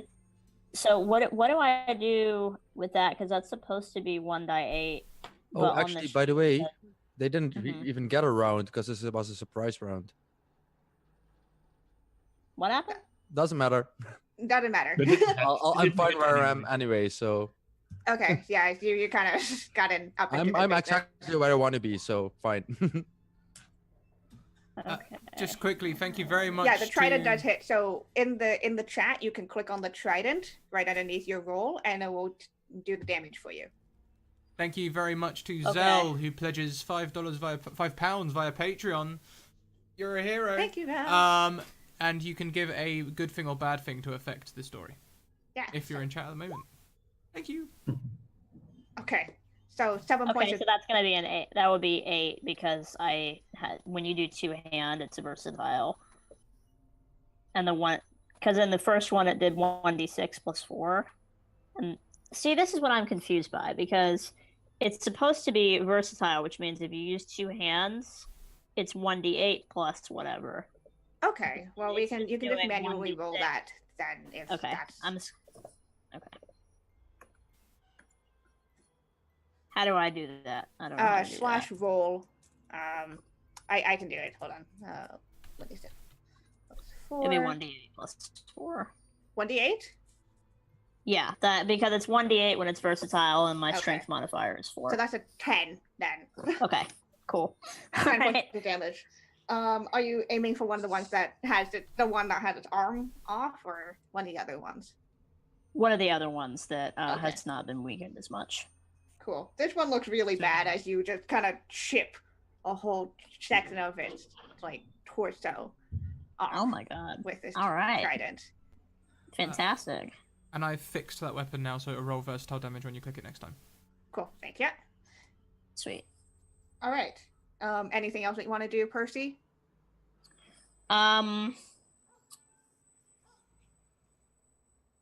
No, I think I'm okay. I'm good. You have an extra attack as a monk, don't you? Oh, yes, I do. I'm dumb. Yes, I do. I have one more And attack. attacking with a monk weapon also makes you able, as a bonus action, to attack with the backhand or unarmed attack as a bonus action. So you actually have 2 attacks, one being a monk attack. Yeah, so you just get a lot I'm of not hits. gonna There you suck go. at this There you go. forever. No worries. It's okay. It's all good. We all Yeah. start from somewhere. So you have an extra attack plus a monk attack, basically. Yeah, so you can roll again the trident again to see if you can Okay, let's see this one. This time. hit. 17 does hit. Okay. 17, all right. Now I should roll the damage. And I did the same thing versatile- again. Oh, No, versatile it's damage. just a versatile one. So 12. Okay, this one is you just tear it into a bunch of wooden pieces as Fantastic. you pierce into it and let go, and all of it kind of just collapses. And it falls, and in front of you, like my face appears because I was standing in front of you before, and Yeah. you see me giving a big wink. That is a very good style. I like it. Thank you very much. As I do my unarmed strike, I want to kick one to the right of him. So I'll Okay. do that. 15 does And hit. that's a 15. Fantastic. So- So, yeah, okay, you take down this other one. You just kick it right, like in the center, like center back as you do so, and all of the parts just kind of fly off, essentially. awesome. Cool. So now I'm really done. Now you're done. Now I'm done. Yeah. All right, Jaromir, there's literally 2 standing now. Just 2? Yeah, just 2 now. Okay. Where's the additional 1d6 from, by the way? I think there's something maybe. I will move up to the first one, being 10 feet away, as I do have a whip, and then just go ahead and reach back and give it a crack on the first one that I can get to. That's a Cool. nat 1. Alright. With a nat 1, roll me a d3. Oh. No, I duck. Okay. Roll the damage. The wait, how do I get the damage? The first one is with advantage, by the way. Oh, you can in the chat itself. You just click on whip, like below the rolls. You can just click the whip, and it'll calculate that damage. See, I'm a noob here too. We didn't do combat last time. Yeah, no, you didn't. It's all good. I'm not getting it. Here, I'll just click that. Nice flash. Hey, Cation, you get an errant whip. As The first attack was with advantage because of surprise, so it was the 23 actually. oh, okay.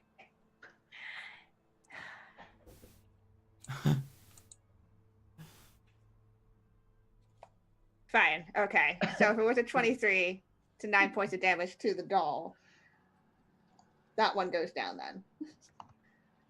Thank God.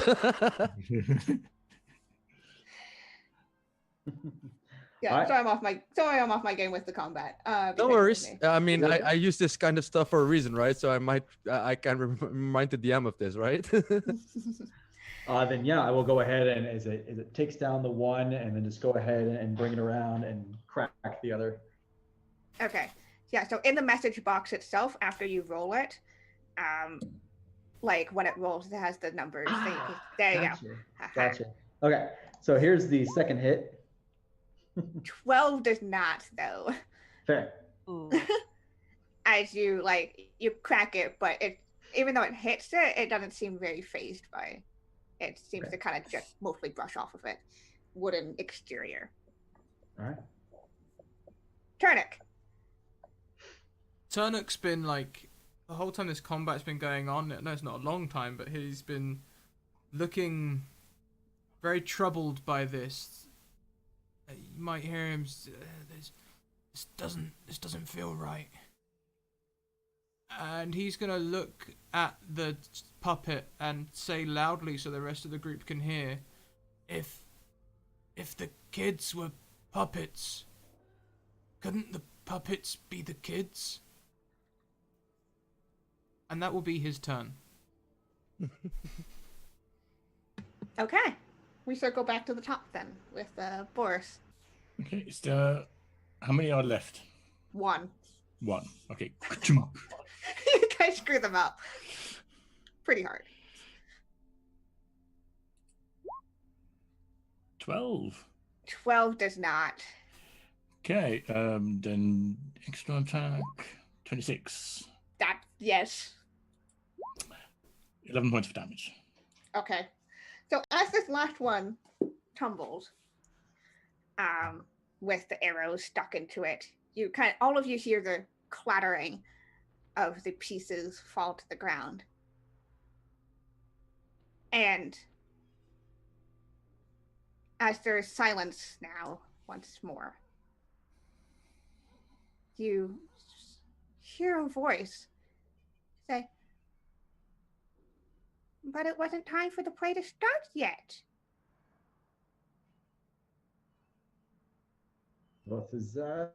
Can I roll perception to see where that's coming from? Hello. It's going to be pretty obvious from where you guys are standing. Okay. It was coming from behind the curtains. How far are the curtains from me? You'd have to either hop onto the stage or 30 feet? go around. If you're going to hop, it's basically like 30 feet away Mage from hand. you. He's a monk. Yeah, I've got my mage hand. Okay, you got your mage hand, so it's about 30 feet away from you, the curtain itself. Okay. We're sure we want to walk towards that. I'm gonna pull it open with my I mage say. hand. Just pull Okay. pull one of them to the side. Okay. So you just do it suddenly, just like... Yeah. Okay, you pull it away and there's nothing there. You can kind of see there's a set, perhaps. A bunch of strings, rope, kind of hanging from the ceiling. Like you would have to move pieces of the set up and down. Yeah, but also some spare ones that are kind of just around. Uh-huh. I mean, I might not be too good at reading, but I'm good at fixing things. Don't the puppets just go on the strings? He Don't has a think point. those kinds of puppets. I, Yes, but I'd rather not get caught up in the strings myself. That's a good point as well. It's Actually, I'm going to have a look at the puppets. Do they have like hooks attached to them on the limbs? Yeah, so if you pick up all the pieces of these wooden pieces, you kind of like trying to piece together some of it. Yeah, it definitely looks like they could have been used to Oh, be hooked I onto. say, can anyone detect magic? No, sorry, I do not know anything about spellcasting or magic. I can't detect any magic right now. I can detect the evil in the room, but not necessarily magic itself. no. Neither No. can I. I know the signs of magic. I can look at them and some knowledge, but not the detection. The kind of things I use with my mind. Hmm. Well, crap. So there's a couple of, now that you're kind of looking around, couple of things you could go straight onto the stage. You would imagine, considering the depth of this building from the outside, that this would likely be a backstage as well. Mm-hmm. And you know that there are stairs that lead upstairs, if you exit back out the doors. Let us find what is on the back of the stage and see what is going on there. Is it dark there? Is it light? Is there any form of light? It's very dark. Like there's in this room itself, there's like a couple of lamps along the sides of the walls, but backstage there doesn't seem anything lit. On stage, at least, yeah. I look towards the rest of the party. Would you be inclined as to resting for a little bit, so I would be able to have some better vision in the darkness up ahead? How long Seems is like an okay plan. little bit? And while he's doing that, Boris is going to have a look around the stage. So I'm gonna cast dark vision on myself, which lasts for 8 hours, no concentration, and I'm gonna have a short rest to try to refresh my key points. Yeah, short rest would be about 30 minutes or so. Sure. Who's gonna keep watch? I'll just kind of scramble up onto the stage, I guess. Yeah. Let him... So Yeah. Okay, So so you I'll could take join. this. Boris gives Turnuk a boost up, a hand up. Thank you. Hello? Do you have a non-holy cross? Nobody really seems to be answering. Would you say non-holy cross? I mean, I have many tools in my kit, but it's only holy if I bless it. Immediately, Turnuk jumps down and runs towards Jaromir, pulling his list from his pocket. I need a vial of children's tears. I do not have. We already talked about that one. No. A sliver of an unholy cross. An unholy cross? No, I do not. I do not have an unholy cross. I just kind of mutter, where would you even get an unholy cross? Isn't that an oxymoron? There are those who worship the dark and the dark lords themselves. I would consider that an unholy cross. He just kind of scowls at them and continues his short rest. Boris knows nothing of these things. How about So he's going to search the stage. how about some wolfsbane grown under the new moon? I do have an alchemist kit, as I do many things with alchemy. Whether or not I have them is up to our wonderful GM. If I have that particular wolfsbane that he's looking for. That particular wolfbane, I would say that yes, you as someone who roams this land, you would know that wolfbane, particularly one that's grown under the new moon, is very potent, especially when it comes to dealing with werewolves. Correct. I figured that'd be something I have. Just So yeah, out you of would those- have it. And as he's telling you these like weird ingredients, there's things kind of clicking in your mind. Oh. These are ingredients that can be used as a cure for lycanthropy. I see. I see. I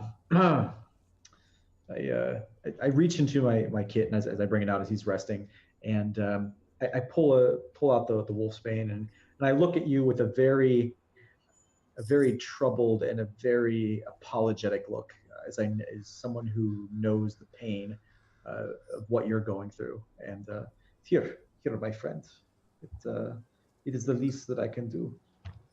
Good luck. So he takes it from Jeremy and puts it in, like, perhaps he has like a satchel or something. He can press it in a book and put it in a satchel, and then he immediately runs in to hug Jeremy. I stand there somewhat stiff and just take the hug. It's a very strong Oh. dwarf hug. It's That's okay. Just best of luck. You must leave these realms and get what you must need to do. You know. Thank you. I've seen this many times. He takes his list again. Yeah. And I also grab one of the silver daggers that I have on my chest, and I hand it to you, and I say, if you do not find everything that you need, this will give the freedom that you seek as well.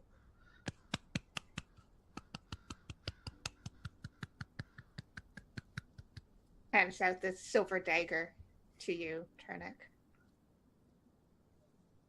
Turnuk's face absolutely falls, and he very gingerly takes the dagger. I nod. Thank you. Yeah. So, Boris, you are kind of exploring backstage. Mm-hmm. So again, pieces of set, cheaply made wood, probably would have been lifted up and down with ropes, but you also see, other ropes which may or may not have been used to haul other things up and down. Mm-hmm.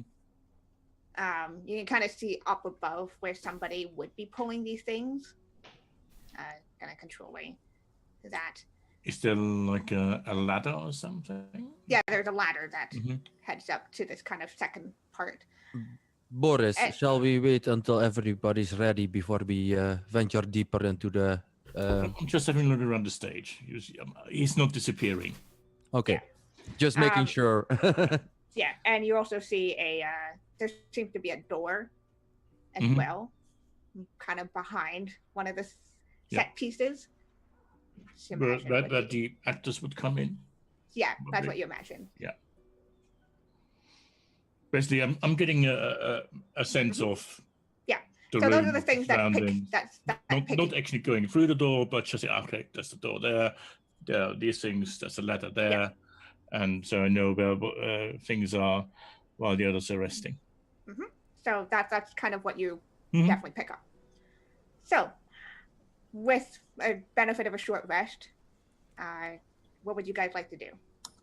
Refresh my key points, and I used my 2 key points before the rest for 8 hours of darkness. Dark vision. So I have dark vision right now. That's I want to refresh key points for that. You said half an hour, right? Yeah, if everyone wants a short rest, then it's Mhm. about half an hour. Okay, then I'd still have about half an hour-ish, maybe 20 minutes left of Pass Without Trace concentrated as well. So we might still be able to take use of that while going behind the stage and stuff. So while you guys are resting, Turnuk is absolutely restless, and he'll be holding one of the dolls and the silver dagger and just contemplating them. Oh, so many feels. Oh, Yeah. God. Okay. Wow. So, where do you guys want to go? Let's stealthily go to where Boris tells us to go. He laid out the land. There's a door behind the stage. Shall we go there then first? Okay. Let's figure sneak it up to Let's it and cover then. one level of the building first, and then go further up. Okay. Good idea. So While I was on the stage, did I Yes. find any trapdoors in the stage? Because there's quite often are. no, there didn't seem to be a stage. trapdoor. Right. Okay. Go through the door in the back. Okay. It leads downwards. There's a staircase that leads downwards. Oh. Right. Shall we go? Draw my short sword because stairs bow doesn't usually work, and head down the stairs. Okay. Is it super dark down there? It's pretty damn dark. Okay. Yeah, then I will light my lantern. Can you put it down a little bit low so we do not scare anybody in front of us? So we might be able to see them before they see us, maybe. Yeah, I mean, I can. Good plan. I could even go maybe up ahead a little bit. Let's go ahead, and then Jeremy can bring up the rear. We could also check out the front a little bit before going in, seeing as this is a very dark place. And I look to Boris. Boris, would you be inclined to maybe the two of us go a little bit up front to scout? Of course. Okay. Good idea. Behind the people are scouting. I would like to be next in the marching order. Okay, good to know. So yeah, I guess we want to go up a little bit ahead of the party then, and run around stealthily. Okay. So you start descending these stairs, and even with your stealth, like these stairs haven't seen a lot of weight to it in a while as you creak. Okay. Yeah. I'm And being as you, very gingerly. you're being very ginger, a but bit bulky. even then, you can sense that the stairs aren't happy with how much weight's being put on them. And as you keep going down, you kind of hear the sounds of something moving. So, like, as if something is being put down or picked up repeatedly. Okay. What do we see? I have dark vision up to 60 Yeah. feet now. And Cation, I'm assuming you're kind of close to front. As you kind of go down the stairs and turn that corner, you see a fairly small room. You imagine this is where the props and costumes would be stored, and you can see a couple boxes.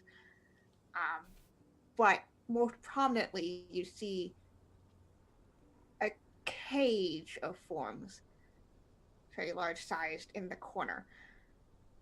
And inside, you see a man. He seems to be picking stuff up and putting stuff down as he's kind of fiddling with things. So he does have some light in there, so Boris kind of is able to. That tiny, he has a little bit of light, Okay, like a yeah. lamp right next to him. He's sitting in this cage. I'll just put my hand on Boris's shoulder and make this gesture with my fingers point to my eyes, and the gesture of me doing this, and I'll move up a little bit ahead to maybe see what he's doing. Of course, very stealthily. Boris just stays behind in the shadow then. Okay, so as you kind of checking this out, you see that this man has a bunch of wooden pieces around him, and he's starting to put it together. And as you're kind of getting a closer look, He's Doesn't making seem- dolls. he's making dolls, Big dolls? children-sized dolls. Yes. Okay. I move back to Boris and grab him by the shoulder and just move up towards the party. Back. Yeah. So you So have. we can actually talk. Yeah, exactly. Yeah. I guess that's the toy maker. Yes. So Yeah, back so at the they- party. So The two of them returned to the top of the stairs, where the rest of you were he's kind of waiting. been abducted to make these dolls. So this voice we heard might be if this thing that you have felt in the presence you felt in this building, that may be the thing that has controlled or at least captured the doll maker, and the result of that is what is going on in the town. Most likely. However, we do not know who or what or why this thing is. No. So, So did you should see we it then? try and get him out of there? But he's didn't seem to be in distress or anything, or in immediate danger. Precisely. So I'd rather not give him the chance to warn the thing that is here while we are, even though it might know we are in here, it might not know where exactly we are. So let's keep it as much as we can. Right. So upstairs. I think that is the only way we have left, is it not? Unless we missed an entryway that leads further somewhere else, maybe into a different basement. While we go to the outside, let us check out if we missed any other doors or rooms or places. Okay. So you can basically, you're told there's a freaking man in the cage in the basement. Well, in the storage room below. So yeah, you could definitely go. So you didn't exactly enter into the room that he was in, just because it's a very small room and you wanted to stay hidden. Yeah. But you know that you could try to explore that room more, or you could try to check out the upstairs, which you haven't touched at all. Yeah, upstairs it is. Yeah, but because we said we don't want to. We want to avoid that he sees the toy maker sees us. Yeah, just in case. Yeah, as we said. Is Pass Without a Trace still active? Yeah, yes. I think it might be active for maybe about 10 more minutes or so. About. Yeah, I'm just drawing off time as we go a little bit. So yeah, so it's still active right now. So we can still make use of it as much as we go. So at least as we go up. Okay. Yeah. So do you guys want to head upstairs then? Yes. Okay. So you walk past you hop down from the stage, walk past all the benches and back to the double doors that lead out to the lobby. And the pieces of the dolls we fought earlier, they're still there where they were when we left them? Nope. Are they gone or have they reassembled? They are gone. Gone. The dolls are gone. And I point at the place where they where all the pieces were.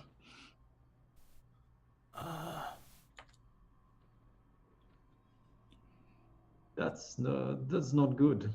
Are there any signs of scrapes across the stage or something that came along and picked them up and moved them? You can make me a investigation check if you want. Sure. See if there's any signs. Nope. Oh shit. The pieces are very gone. They're but no gone. signs of They're what gone. I don't know where they went. I don't know. Next time we find these pieces, we burn them. While Cation and Boris were down in the cellar, down the stairs, did the others stay upstairs, or did they just not go all the way down? They stayed up, kind of close up to the stairs, but again, the curtains weren't kept open. Right, so Yes, they wouldn't exactly. have noticed what was going on in the auditorium. Right. Oh well. I guess we'll have to be careful and expect them to be somewhere else.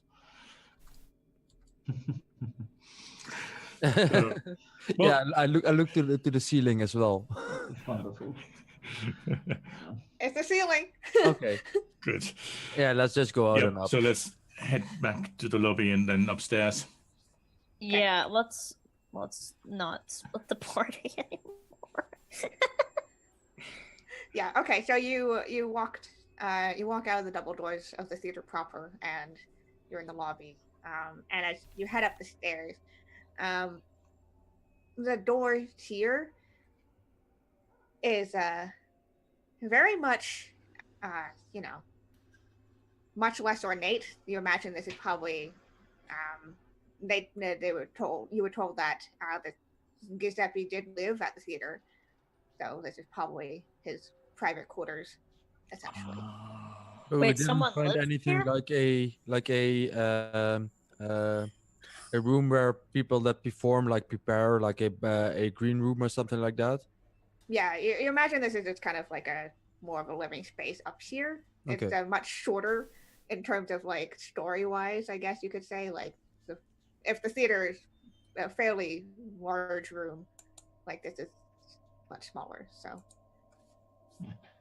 then it's a very normal looking door. Like, this is not meant to be fancy or ornate.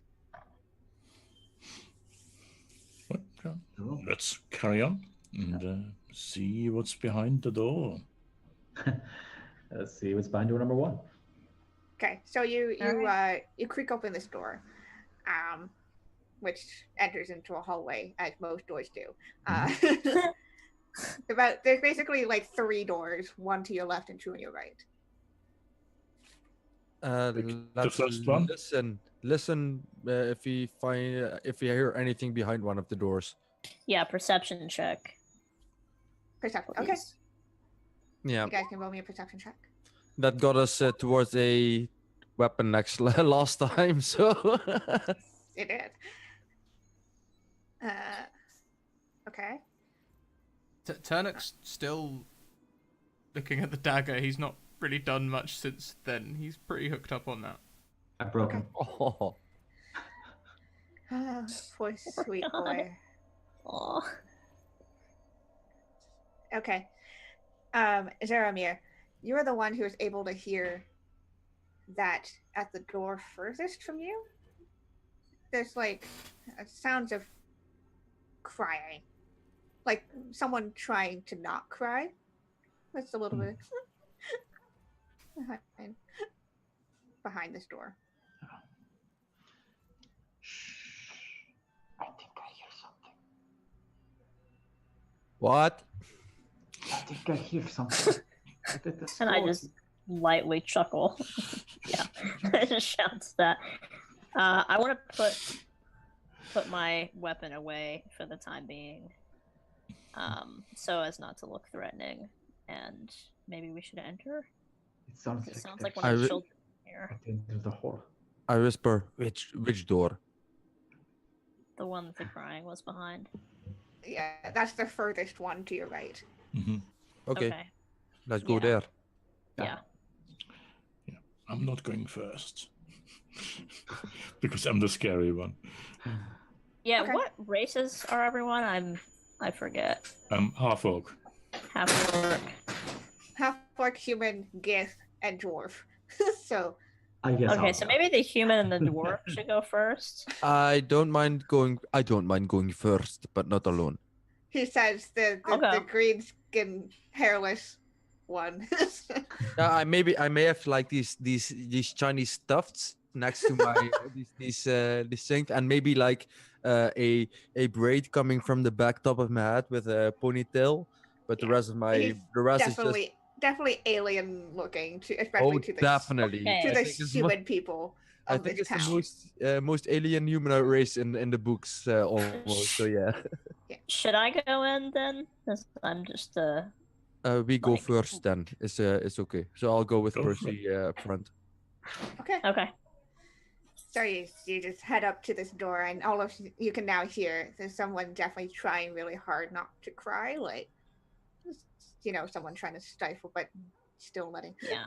Okay, if Percy attempts to open the door or Yeah. just slap the hand away, no, no, no, no, you do not open doors by hand. Because And I I just remember kind of look back at him. last time that happened, it did not end well. So I'll open it with my mage hand instead. Okay, so I step It's back and let locked. him do that. Okay, Oh, it's God. it's locked. Okay, should we try to talk to the person in the room, or like I- from out here, or try to pick the lock? Can anyone pick the lock? I do have tools to open locks. You want to try that? I could. Okay, so I stepped to the side and let him do that. I'll use my thieves tools to try to pick the lock. Okay. Yeah, that's enough. It's not a very well made lock. All things considered, not a lot of people would be coming up here, and so Yeah. you just have to wiggle a little, and it clicks. And I'll still open the door itself with my mage hand. Okay. So as you open up the door, as you open it up slowly, inside you see 5 children, varying ages, as they all kind of stare wide-eyed at the door opening. And some of them clutching onto each other. There's like a very young, like 4-year-old, who was immediately buried into, like, probably the one who was crying, buried into like an older 11-year-old, as they just stare at the door. Does one of them look like the boy we saw in the bed? Yes. Okay. I want to step forward after the open door, appearing as non-threatening as possible. Just maybe kind of get down low, and ask if they're okay, if they've been harmed. They all kind of look at you, and one of them, the boy actually, he says, "Are you here to help us?" Yes, we're here to help you. We want to get you out of here. If you can just tell us what happened. Are they crying? They're definitely freaked out. One of them, the 4-year-old, is still like, I grab Turnuk by the shoulder. Turnuk, now is your chance. Oh, this feels Right. awful. Does anyone have a vial? Turn it. I just kind of put my hand out. I slip him a vial because he asked me earlier for one. So I know he's looking for this particular ingredient. So I just kind of So where are you handing the vial? Could you cry into this, please? Turnuk. Oh, God. Oh, I feel awful, but it's what Cation would do. So yeah. Turnuk would approach the crying child, Right. and get Right. really down low with him and just be like, "Hey, it's okay. It's okay. We're here to look after you." we should hurry. It already took their friends downstairs. It's almost time for the play. It's Don't- okay. don't- And I'll take my finger and just lift a tear from his cheek and put it in the vial. Oh my God. and try and like give him a little hug, trying to be as uncreepy as possible. Like, it's okay. Is that gonna be deception or something? I think, by the way, that Turnuk has acted so far, he's so shy himself. Yeah. Wow. Come, children. We need to get these children out of the building Estimate. as fast And as we I can. I just look down and say, whoa. Where do you mean? Where else did they take your other friends? I'm talking to the kid who said that. Pitero, he's putting on a play. He said he wanted us to help. It was our turn yesterday. It's the rest of theirs today. But he seems to be in a cage downstairs. Yeah, where? Do you know where they took them so that we can go and help them? They bring him downstairs, and then they hook you up, and then you really have to play.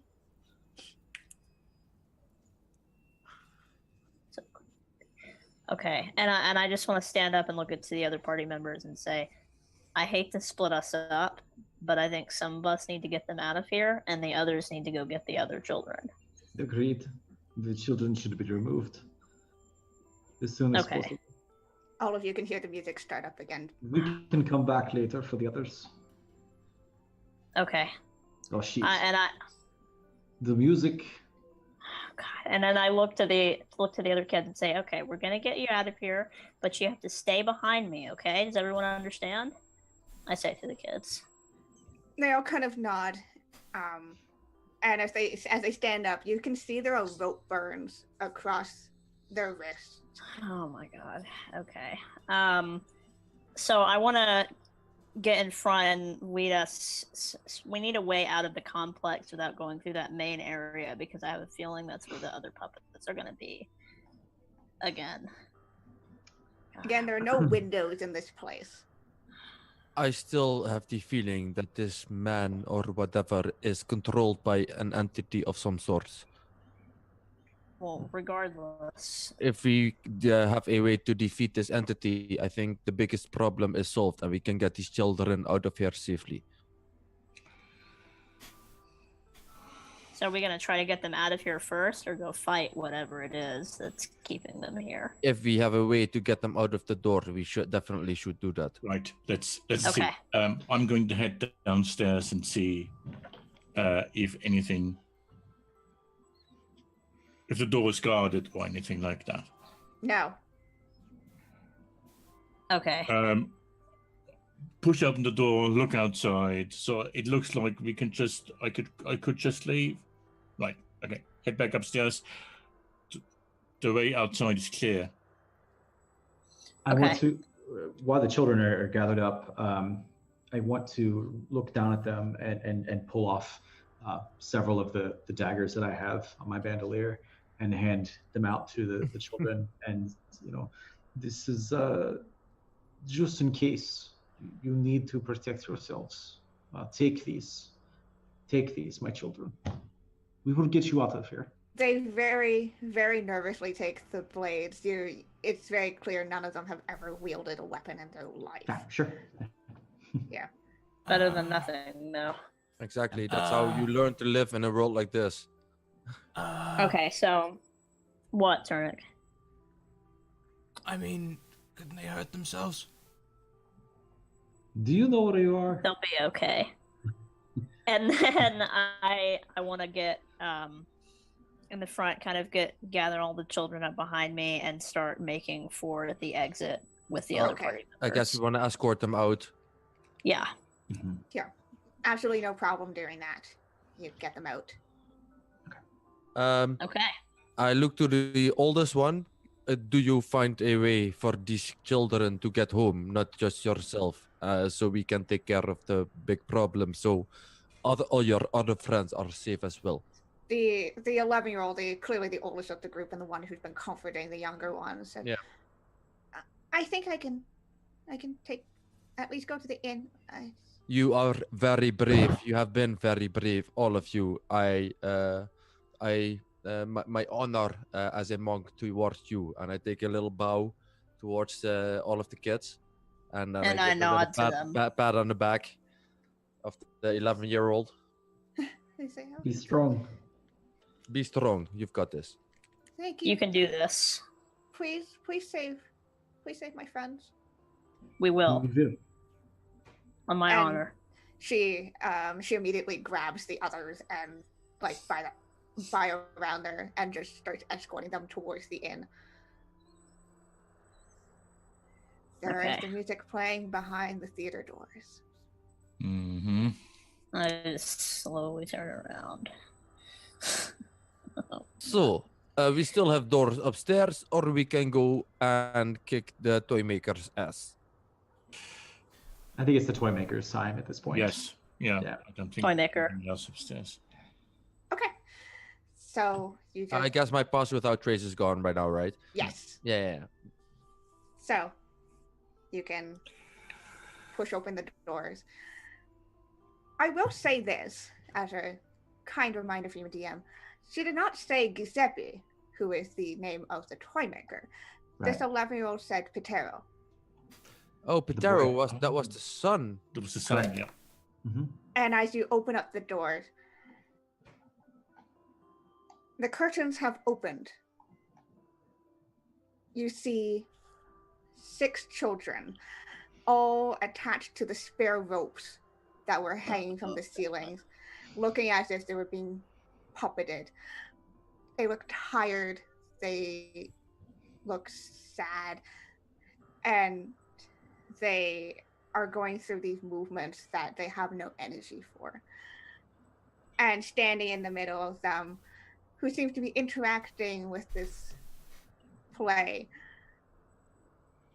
stands a boy. Imagine he's probably about 12 years old or so. Black hair, kind of slicked back. He seems to be the only one who has energy and smiles as he goes through this play.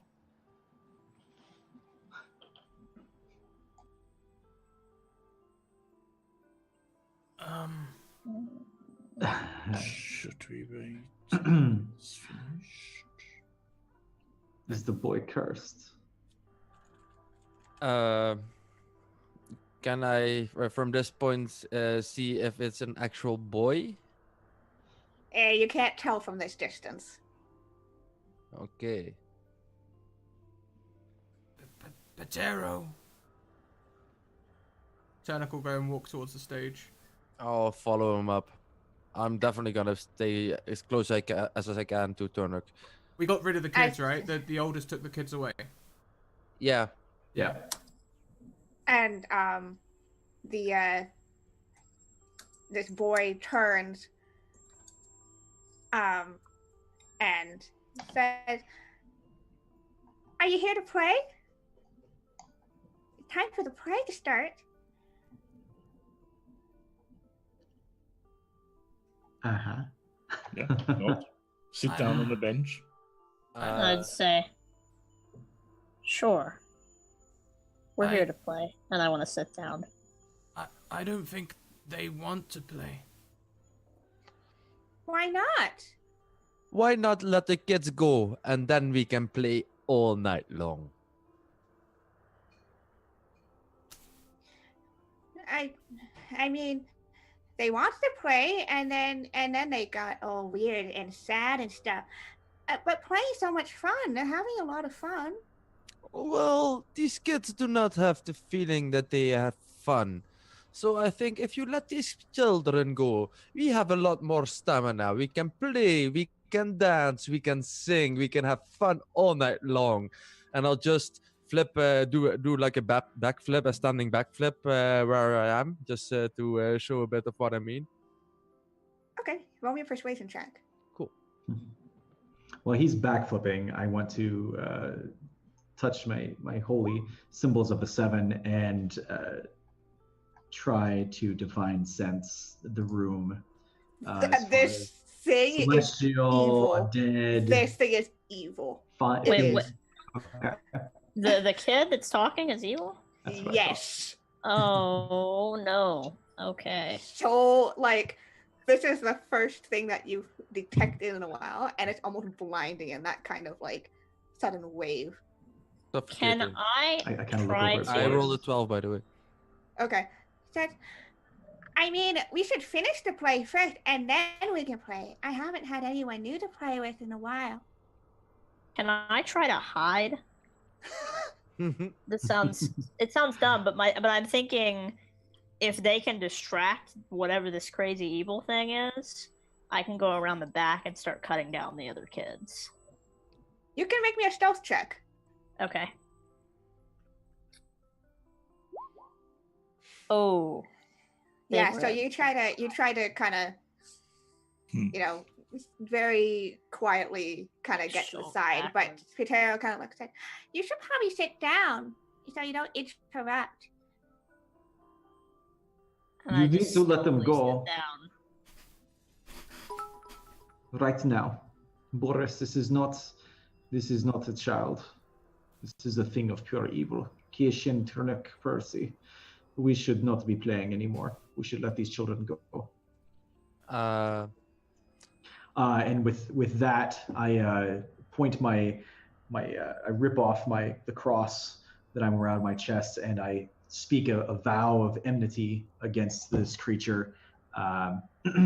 Basically, I get advantages against my attacks for the next forever. So as you hold up this cross and mutter these words, the music stops. And Shitaro kind of cocks his head. That was a mistake, I think.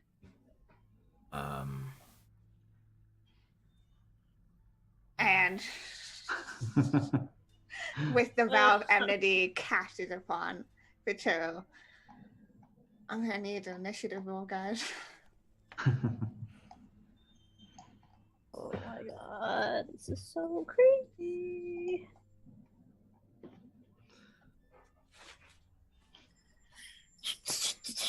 Guess who's gonna go last?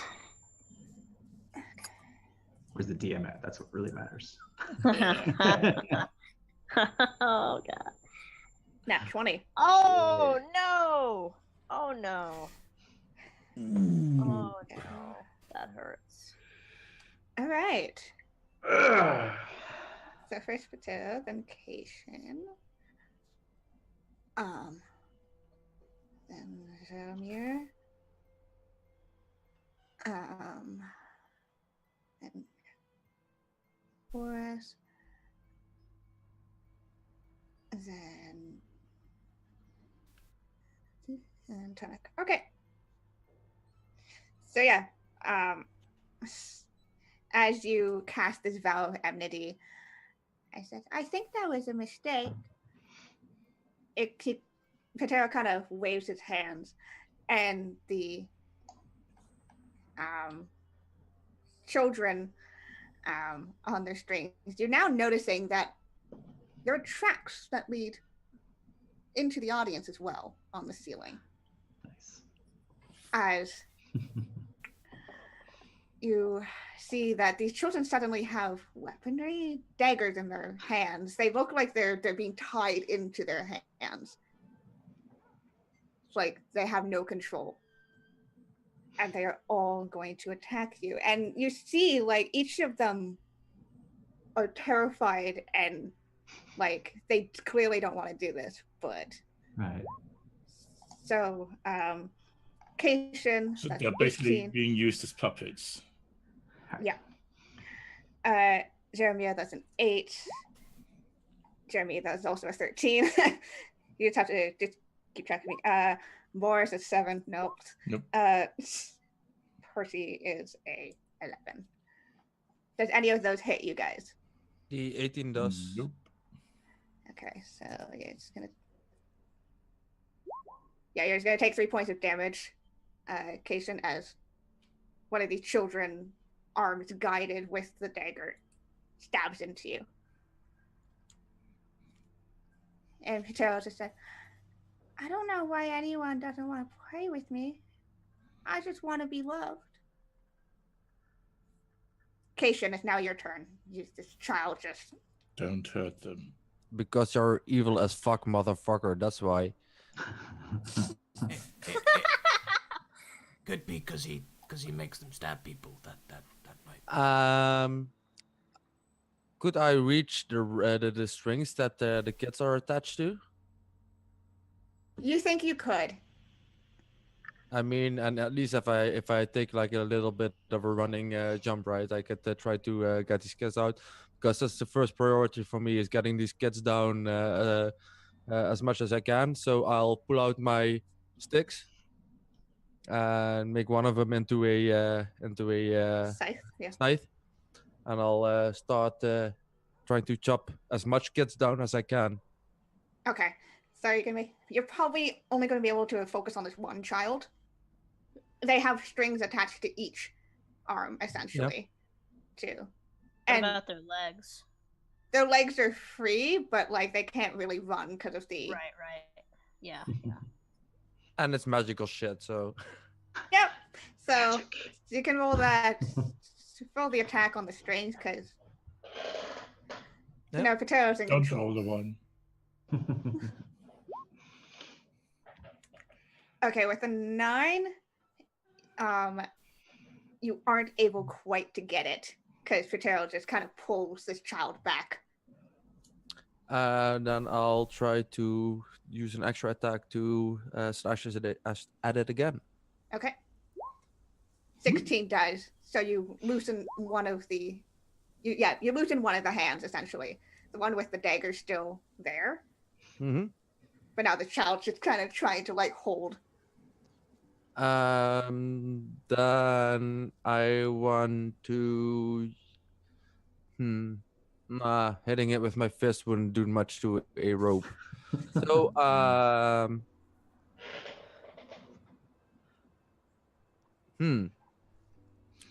I'll just stand there for now. Okay. Jeremiah, it is your turn. How far away is he at this point? Patero? Yes, Patero. She's up on the stage still. Depending on how far in you went, he's probably about 30 feet away from you. Okay, excellent. So I, after the vow of enmity, I take the cross that I have and I actually break it, and a new spell is cast upon him, Hunter's Mark. Yay! And then I go ahead and charge, and as I do, the whip comes around, and you see this holy energy surround it as I crack it at him with advantage. Whip, bitch. Looks like I'm on a smite. Woo! Oh yes, you All are. right.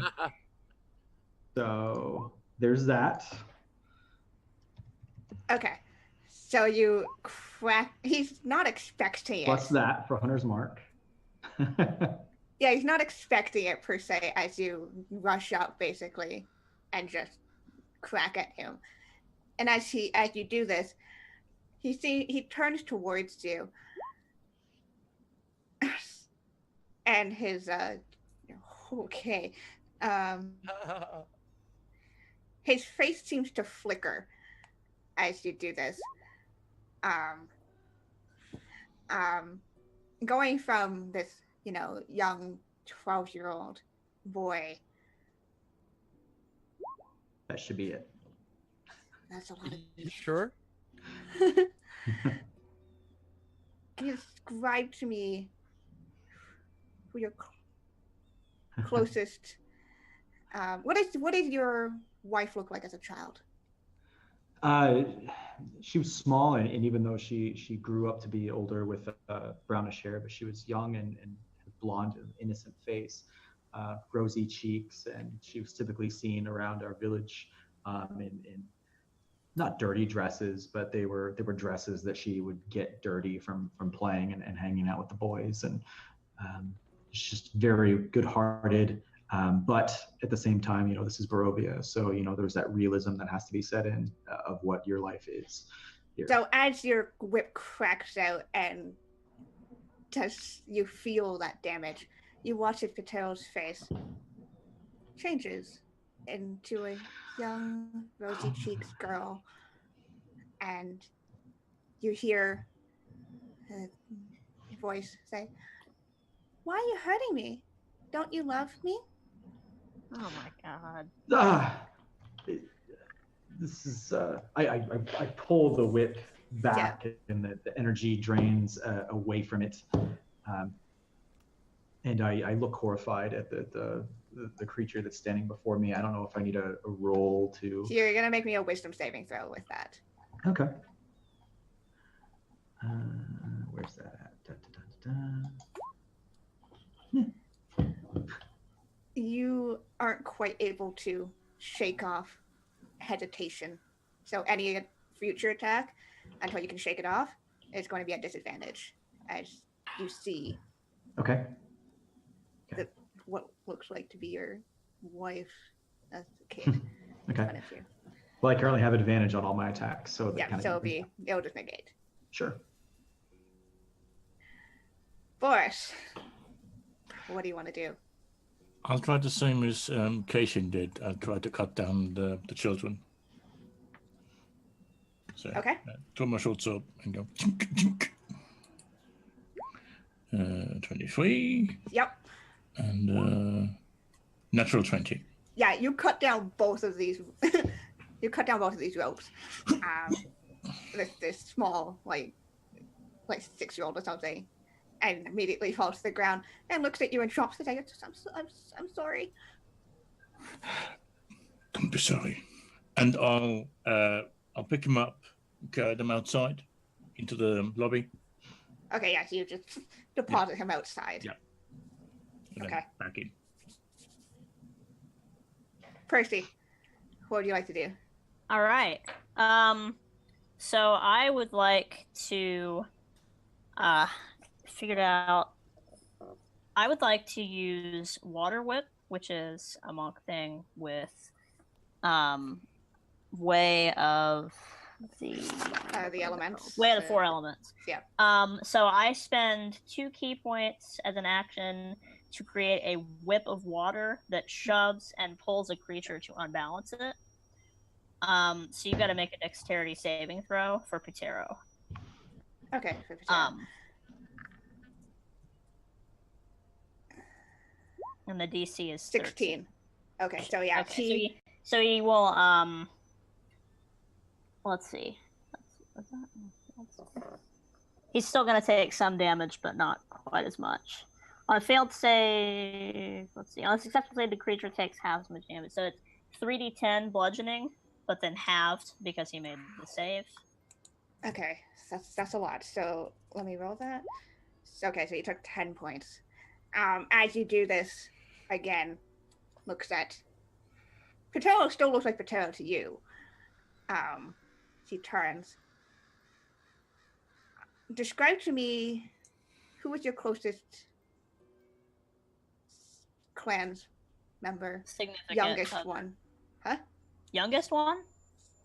Child's age, yes. There was a young lizard folk archer who I was training at the time that I left. Yeah. The person that I'm close with though is my age. My character is like significant other type person. Would you have known them as a kid? I wouldn't have known them. Okay, so you just see this the face kind of shimmer again to you and turns into this person you've been training. Yeah. Why are you hurting me? I need you to make me a wisdom saving throw. Oh God. Okay.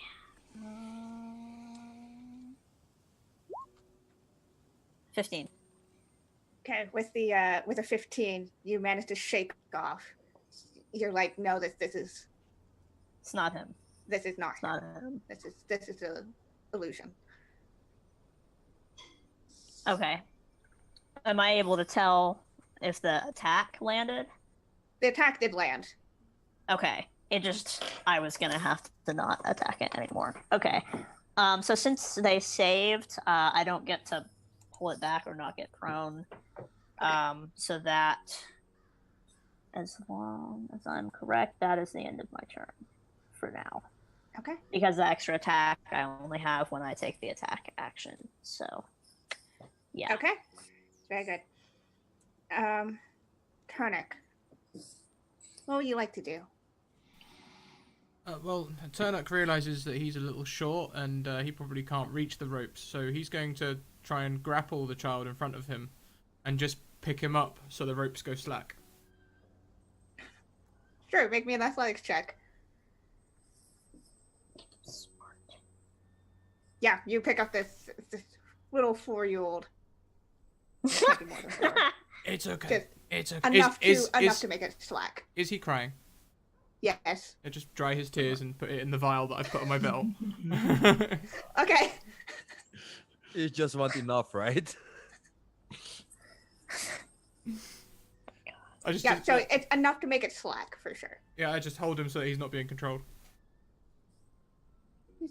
Yeah. Okay. Cool. I suppose in my other hand, I'll get my shield ready in case any of these other kids come towards me. I'll try and protect the child. Okay. So it is Patel's turn again.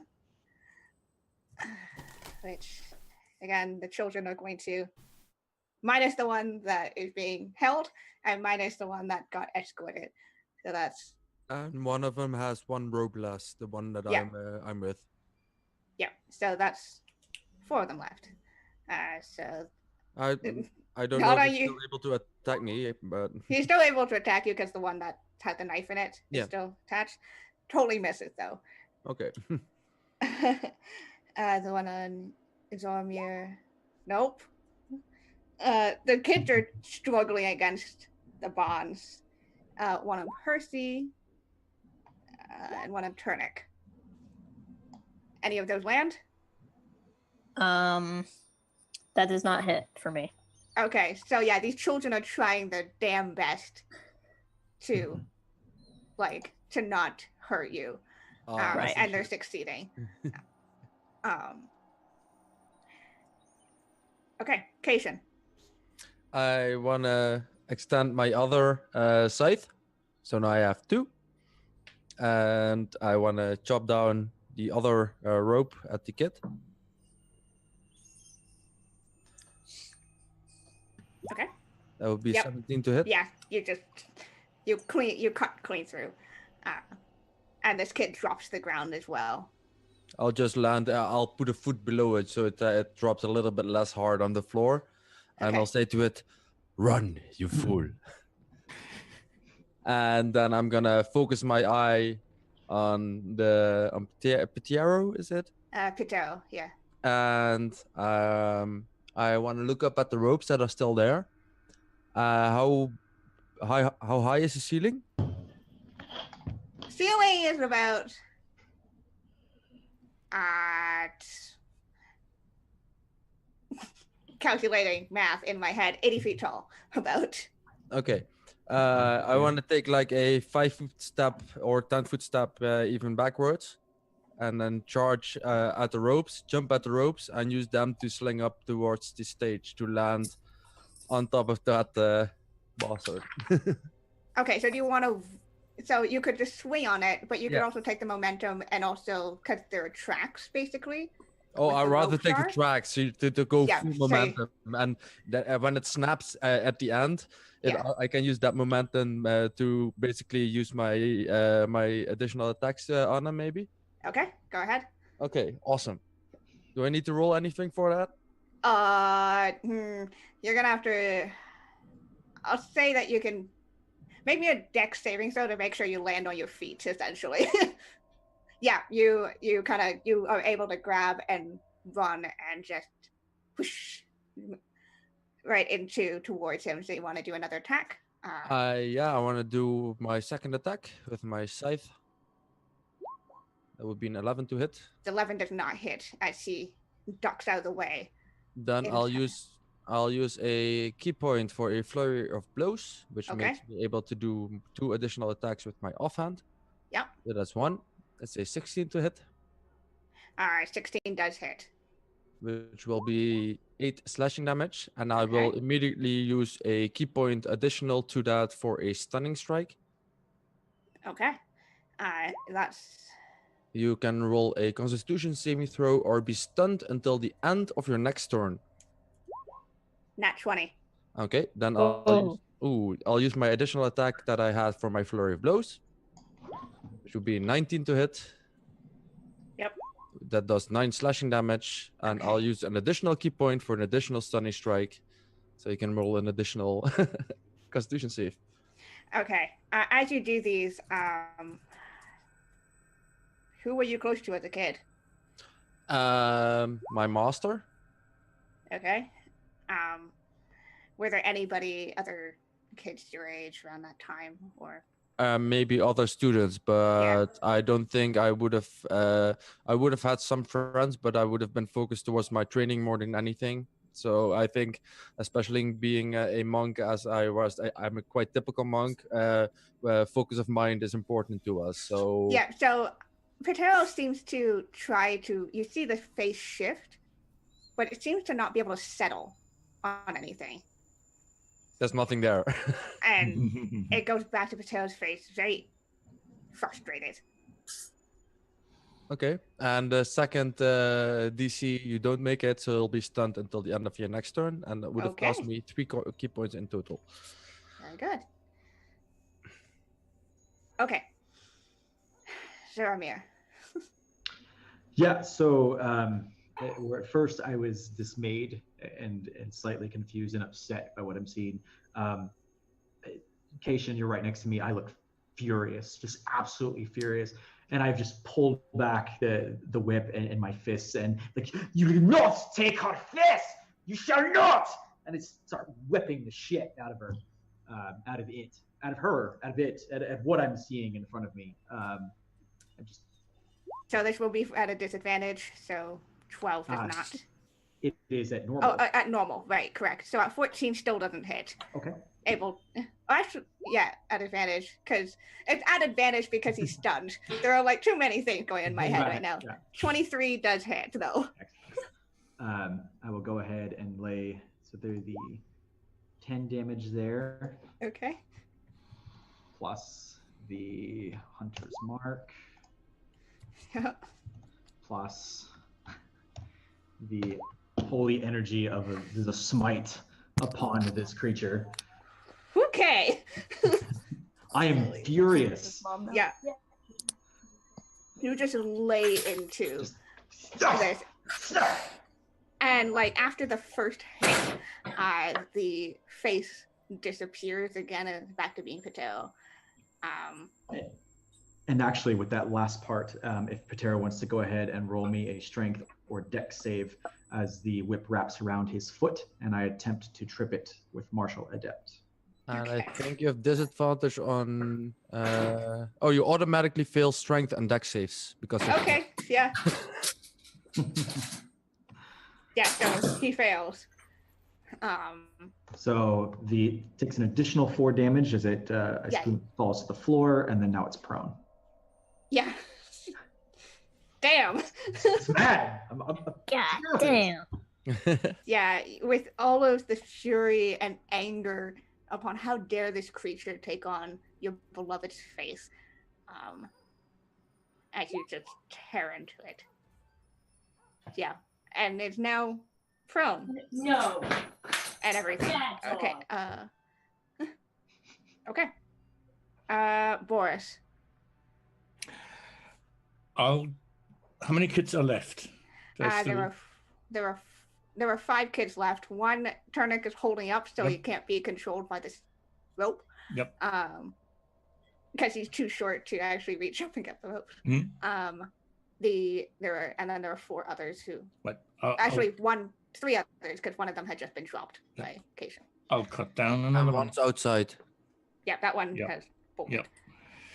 I'll try and cut down another one. 13, a 13 does, yeah. Okay.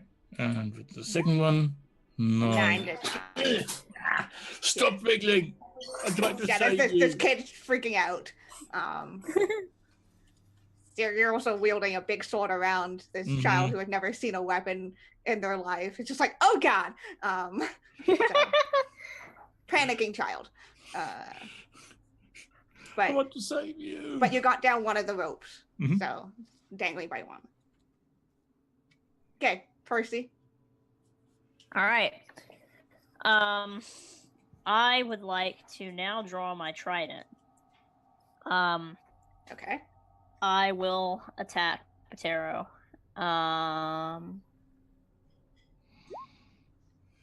So that's 12 this does is not. 12 to hit. No. Okay. A second attack, also with the trident. 18 to does hit. though. 19 Okay. prone if you're hitting with the Oh yeah, trident. 19. He is on the ground. All right. So that is 7 damage. Okay. And then I would like to spend a key point for a stunning strike. He's already He's stunned. already stunned. He's already Oh, stunned. he I is? just did that. Oh, He's you said already that, sorry. stunned and prone. Then I'll do a flurry of blows. Yeah, good job. And that's 2 unarmed strikes. So the first That's a 20 to hit. No, that's a or crit. 27 Nat 20. because of That's a crit. damage. All right. So so does that mean it's a 7 or a 6? It's both. That's so it's weird. adding your damage. It's a combo. Oh, okay, got you. Because of your crit. 7 plus 6. Whew. Okay. And then the second unarmed strike Yeah. is another crit. Oh my gosh. So that's 11. On the Okay. second one. As you do this, Gotta love that proud. like after this flurry of like first furious whips and holy attack, and then now try to, you watch as like one of his arms fall off and clatter to the ground with the same wooden sound as the dolls. Interesting. Okay. I would imagine so. Yeah. And like basically falls off of it. It's looking really poorly off. So I wanna kick the arm that fell off after my strike. I wanna kick it across the room. So if it has an ability to like form back together, that will not be happening right now. Very good. Okay. Turnuk.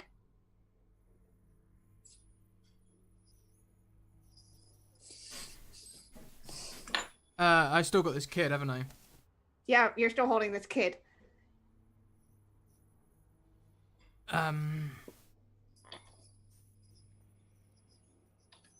If I give you something sharp, do you think you could cut the ropes? I don't. He's holding something sharp, right? I have a dagger already. I can try. Can you get to your other arm? Can you do that? Uh-huh. Okay, give it a go. I've got you. Okay. Yeah, so it's gonna. Okay, kid. Let's see if you can do the thing. Yeah, able to kind of get into it, but you know, this kid had never used a dagger of their own volition before. That's it. Keep going, just like that. You'll get it. Okay. You want to do anything else? Or...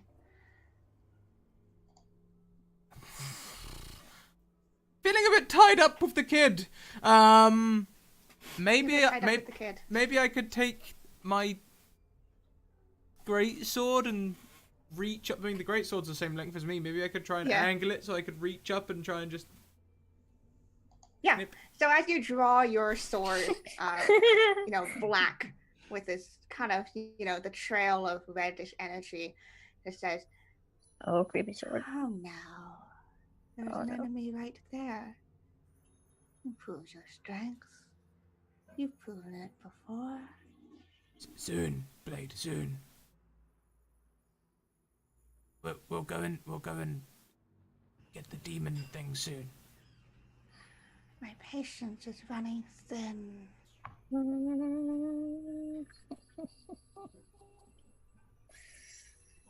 What So, kind of shit is you can use it to attack the sword. You can use the sword to attack the rope. Yeah, just yeah, you just and yeah, you kind of cut that through. Is there another rope? Because I have a second attack. Yes, there's the last one that. Yep. And You then just cut this child down. brilliant. And then I'll put the child down and say, "Run, run, run." And then there's still kids around, is there? Yeah, there's the one, is it? One more strung up, right? Yeah, one I got Yes. halfway down, there should be one that's still completely attached. Does it Yeah. look like someone else? Aren't there 4 children? One was cut, a one was bunch of cut them down have by- been One was freed. cut down by Boris. One was cut down by Turnuk, and Boris is working on another one right On now. third. Okay. And if Boris, it looks like Boris has got that, then Turnuk will rush towards the demon, and he'll use his action surge to use the attack action again and attack Okay. Petero. 13 does hit.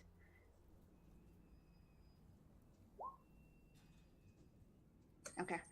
As you make contact with this thing, you see again the face change. And you see your husband as you first met him when you were both just school children. Oh my god. And when you first met, the same day as you first met him, says, "Why are you hurting me? I thought you loved me." I didn't mean to. Do I need to make a wisdom Roll me a save? Yes, you do. With a 13. This is Istros. What are you doing? Drop my sword. Drop it immediately. Rush towards to see how badly I've hurt him. Defend him from everyone else. You do that. And we're gonna go back to the top of the round. Spatero can't do anything. But he kind of cracks a grin. Again, for most of you, he either, if you had you shaken off the effects, like he looks like Patero. But to So you, we're not under those effects anymore? not anymore. Oh, excellent. You shook it off. I'm still mad. And but Turnuk, this is Istros. Yeah, I've dropped my blade. I've taken my sword back off, my shield back off my back, and I'm defending. And kind of grins up at you. Cation, I'm gonna you want use. your Turnuk just go and Yeah, but I'm still standing next to it, and I have my weapons ready. So I'm Yeah. gonna make 2 attacks, and then use a flurry of blows to make 2 additional attacks, and then hope for my next fellow monk to do her stunning strikes because I'm out of key points after this. I'm diving in the way. 100%. I don't know how the mechanics work, Kiana, but that's what's happening.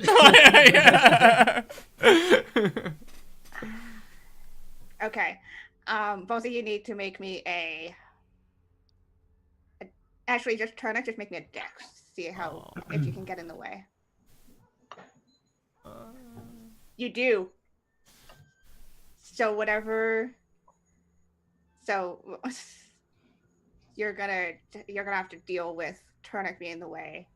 Cation. If he jumps into the way, I'll use one of my flare of blows attacks and replace it with a shove attempt. Okay. So I want to push him away, just with my foot, just push him away like 5 foot so I can get to where I want to be. Okay. So that would be a athletics versus athletics or So Turnuk, athletics. or acrobatics. Yeah. She did not shove. I'm gonna keep shoving him with the same foot. Wow. And I'm gonna if I see that he's gonna defend him even against other people, then I'd rather have him busy with me. So I'm just gonna maybe try to grab Turnuk, or actually, I want to use my attack to do the disarm on his shield. Maybe Good idea. I'll allow it. that would be a disarm. Would be an attack roll against his AC. Would it work? Then he would be disarmed. Okay. So you can roll for that. Nope. And an You additional stay attack- away from Mr. Oz! And an additional attack on that, so it's 2 So- attempts. The first attempt, you hesitate because you're like, "What's funny. happening? This is confusing." But the second time, you just disarm him of the shield as it goes clattering across the wooden stage. And I say, "No, you fool! I'm trying to protect you. I'm trying to save your husband. This is not your husband." And with that, Zaramir. So how much is he blocking the Quite a creature. bit. He's a fairly large dwarf, and this is a child-sized Okay. creature. Okay. Ah, man, I'm so mad. Get out of the way. I tried, man. Sorry. So I'm going to, in my fury, even though that the effect itself is a one-off, I'm still extremely furious that this creature would use this. And Turnuk, you're just kind of in the way. So I am going to try a shove as well. So I guess I'm going to take the whip and just kind of wrap it around him just to pull him off of the creature. Okay, opposed athletics. Yay. Get out of the way. Yeah. You're not expecting it, Turnuk, as there's something wrapped around your leg and shoves you away from Istris. And I pull him and I let it go, and then I pull back and bring it back down on the creature. Is a whip a range attack roll? It is. Then you have disadvantage on your roll because it's prone. It's a reach. It's not ranged. It's a. Oh, weapon it's a with reach. Reach then it's a melee attack, so then it's advantage actually. So the 22 does hit. 9 plus the Plus everything. plus that plus the holy energy. That's weak. Whoa. So as you I used a lot of my energy getting Turnuk off. That's so as you finish shoving Turnuk off and you bring up the whip and the holy energy seeps up into this, how do you want to do this? Ooh. Ha. How do I want to? How do you want to finish Yeah. this So creature? No! as I throw Turnuk aside and I come back and I re-energize the whip full of the energy, and I'm just furious at it, and I bring it back down just as I did on his leg, but around the creature's throat, and Ooh. I step on it as I'm standing over it and reach around and just crack it across his throat, breaking its neck. This still looks like Istris to you, Turnuk, as the head just snaps. A hoarse guttural cry will erupt from Turnuk's mouth, and he will. Oh, how? Why? Istros! And he will probably kind of make a wisdom check to see if I can snap out of this. Like, Yes, make me a wisdom saving throw. I'm probably gonna run in and attack Jaromir. That's the only That's thing okay. I can. It's okay. Because at the same time, I am crying as well because I am so upset by it. But I'm just taking my fist and just pounding the hell out of this face that was there. So Yeah, and I'm you're open. seeing that illusion kind of start to fade and just the wood underneath. Yeah. As it's starting to splinter under your fist. Yeah. And I want to come up Tearing into behind it. Jaromir and kind of kneel down and put my hand on his shoulder and say, "Hey, it's dead. It's okay." As he's pounding into him, Turnuk's going to be standing and rugby tackling in. Okay. It's fine. Can It's I only a try to 13. intercept that, Yeah. please?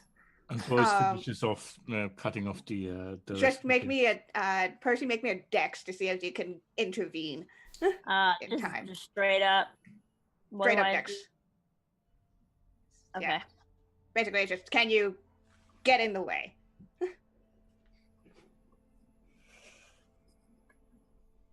I'm not gonna fight you, Turnuk.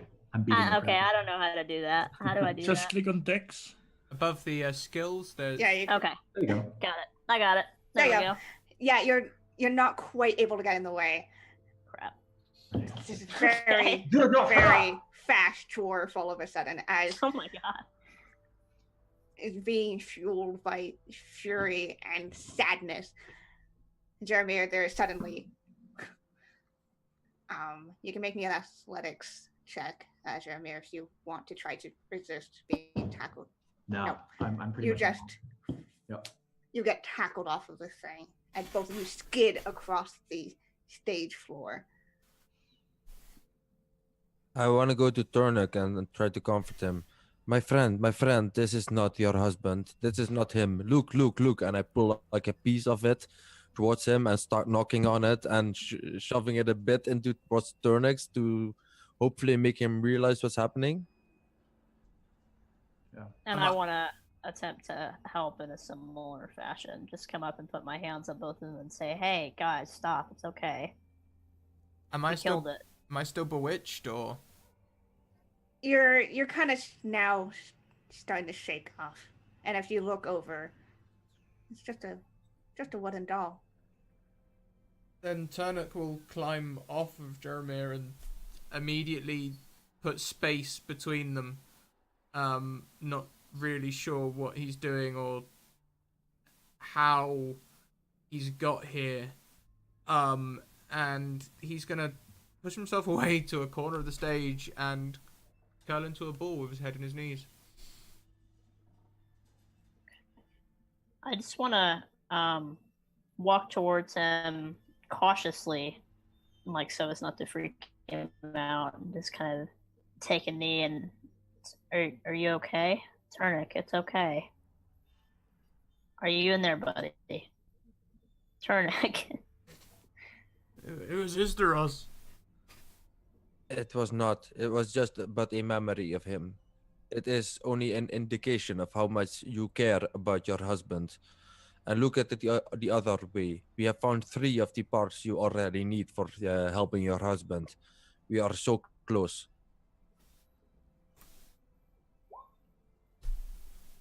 We're going to find the other parts, Turnuk. This isn't over. You're okay. You've got to stay strong, though. Come on. You can do this. I just need a minute. I'll let him have a minute. I'll I take some nod. distance. And I nod and say, okay. And I step back. Boris And has then I finished looked. the- I want to look to the rest of the party and be like, we need to destroy these dolls immediately. Boris has finished cutting down the last child, essentially, and I'll get these kids out of here. I nod. And I'll sort of herd them outside and towards the inn. okay. You want to tell them about the other people we sent there? You would imagine the other kids have already made their Yeah. way. Things are Might kind we of quiet. see if the man downstairs might need some help getting out now that this creature is not here anymore? Yeah, you can go downstairs and see the man. What is this, a toy maker? Yep. Yeah. Okay. So you head down the stairs, and he kind of looks up now that you're actually in the room, and he said, "Oh, thank goodness! Are you here to help?" We have come to free you, my friend. And he said, "Oh, thank you. And he puts down the tools and stuff. He says, I do not think I will touch another doll in my life. That would be very smart. You might be able to entertain people in other ways. I did not think it would become like this.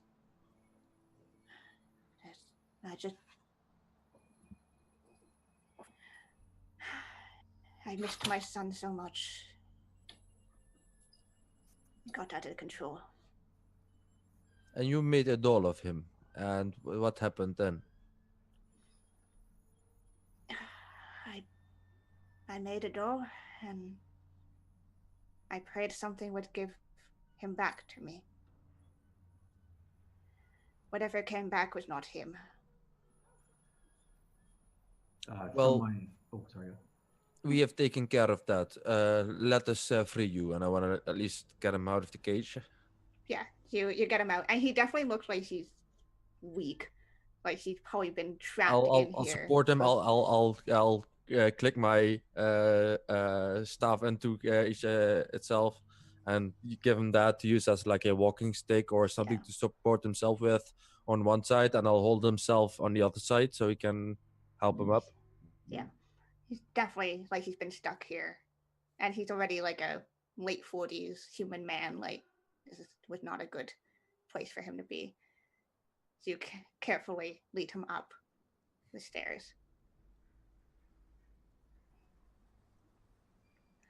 Turnuk, you were sitting there, and your mind is trying to hold itself together.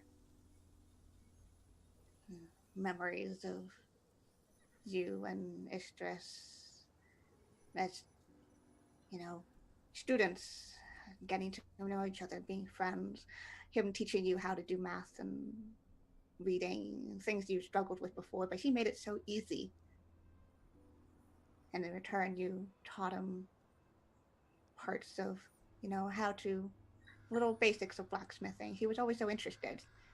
One of the few that truly listened to you. You kind of, as you're sitting here thinking, you flash back to that last time you saw him in Rictavio's tower as he lies in bed weak, the blood from the bite on his arm seeping through his bandages as he pulls you down, kisses you, and said, "I'll be okay. I trust you."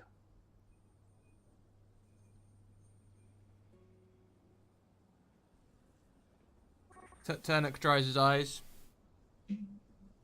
He stands up and leaves the theatre. I'm gonna follow Turnuk for sure. He will also Following Turnuk. collect the items that he dropped, his shield and sword. He thinks he might need those to still get this holy cross. Yeah, you slowly put everything together. Should we not destroy these puppets before we leave here, I say? I was actually going to gather the one that was on stage that seemed to be in charge. Definitely the spirit of it, and gather it into a pile to take with me to douse later with holy water and then burn. Salt Okay. and burn. Good plan. Salt, burn, holy water, all the things. Yeah. Yeah, Yeah. so you just collect the Good plan. pieces. Yeah, I just collect it Stuff very with garlic. solemnly. I don't say a word from this point on. So all of you head out. It is dark outside. Night has truly fallen. And all of you can head back towards the inn. Turnuk will probably hold up the vial. Does it look like he's collected enough children's tears? You'd imagine so, yeah. Then he probably wouldn't bother to go back to the... Unless there's a church or something nearby where he might find an unholy cross. You didn't particularly see a church around here. He's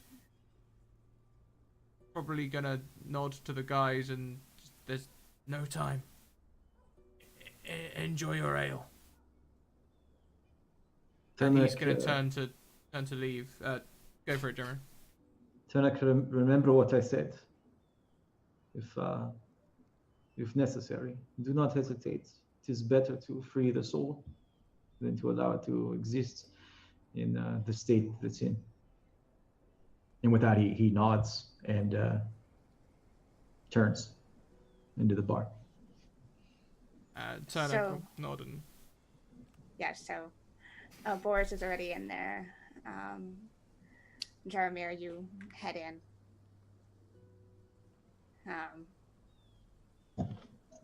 Percy, you hear that voice again. One that was kind of there when you first entered.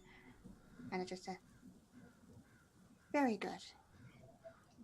You may rest for the night, and then I will lead you to where you need to be." He stops and listens to it. Then kind of shakes it off, slightly disturbed, but then walks into the bar to join the others. Turnuk is kind of still standing outside and looks about ready to leave Cation. There's not a voice, but a feeling that this is where your paths will part. I look towards my hand.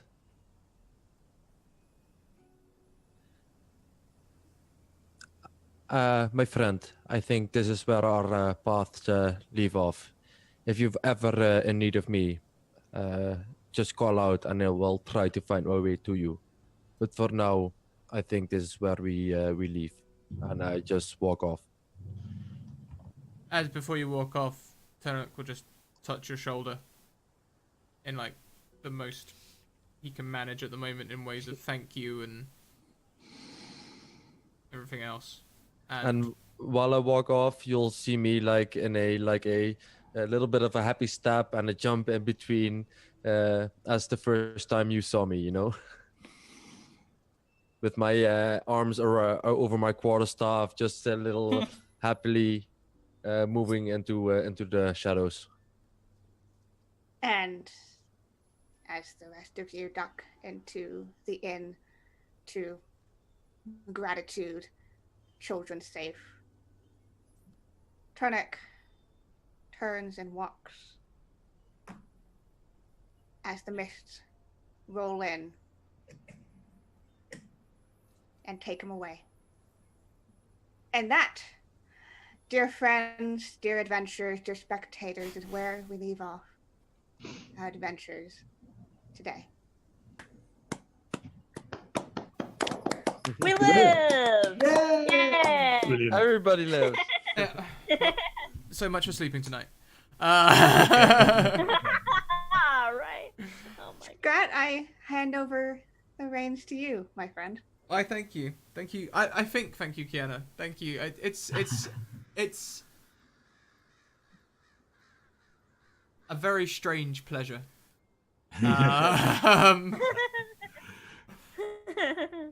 Yeah. Okay. Well. Yeah. Yeah. That's real good. That's real good, and that's all Scrat has to say on the matter. Yeah, I feel like I might have had something to do with the general plot of this one. Am I right, Kiana? Did you have this plot before we started? Yeah, a little bit. Yeah, okay. Because we do on this one we've done a lot of text-based background RP where we do flashbacks and things, and it's, god damn it. So I'll tell you what, we're gonna go round. Guys, this is your chance to tell us who you are, where we can find you online, and what you do.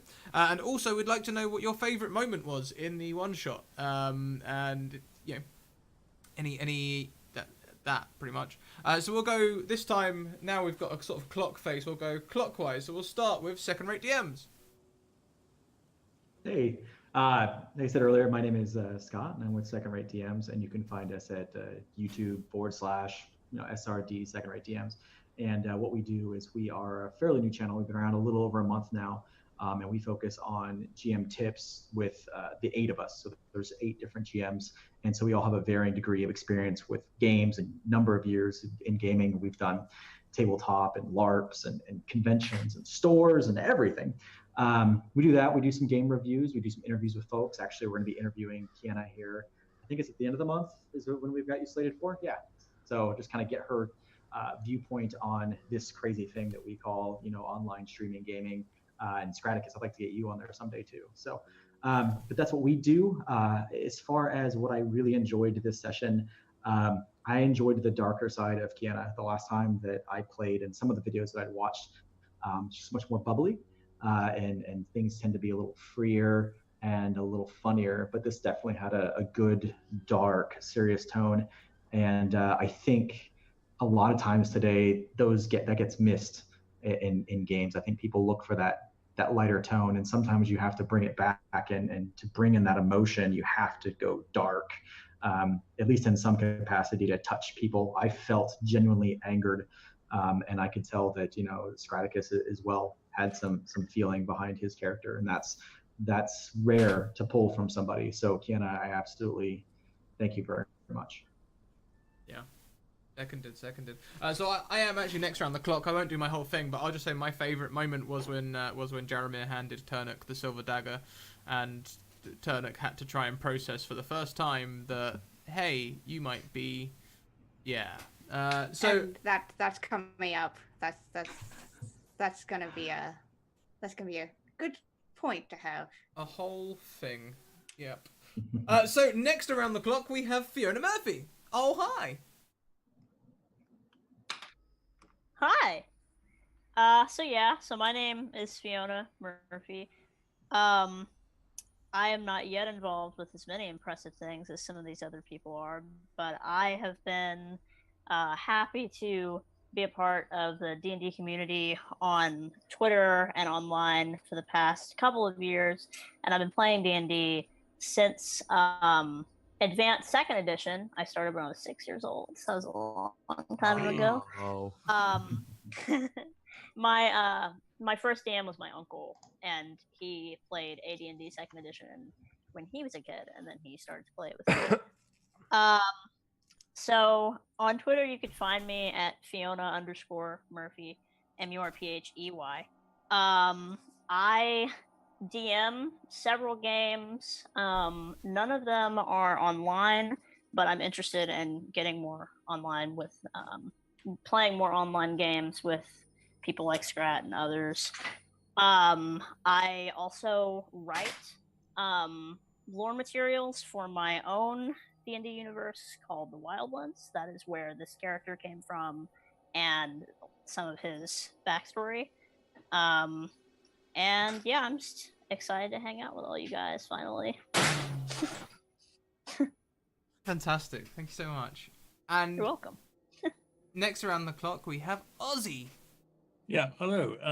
I'm Callahan pretty much everywhere. Mainly on Twitter. That's where I live when I'm not doing, and I'm not walking around. And I occasionally turn up here. I don't have my own channel yet, but there might be something happening at some point. I will be running a game of Pugmire on Unmade Gaming's channel on the 30th this month. This is going to be during Mike's charity stream. That's going to be something to look forward to. I already have a nice cast lined up for that as well.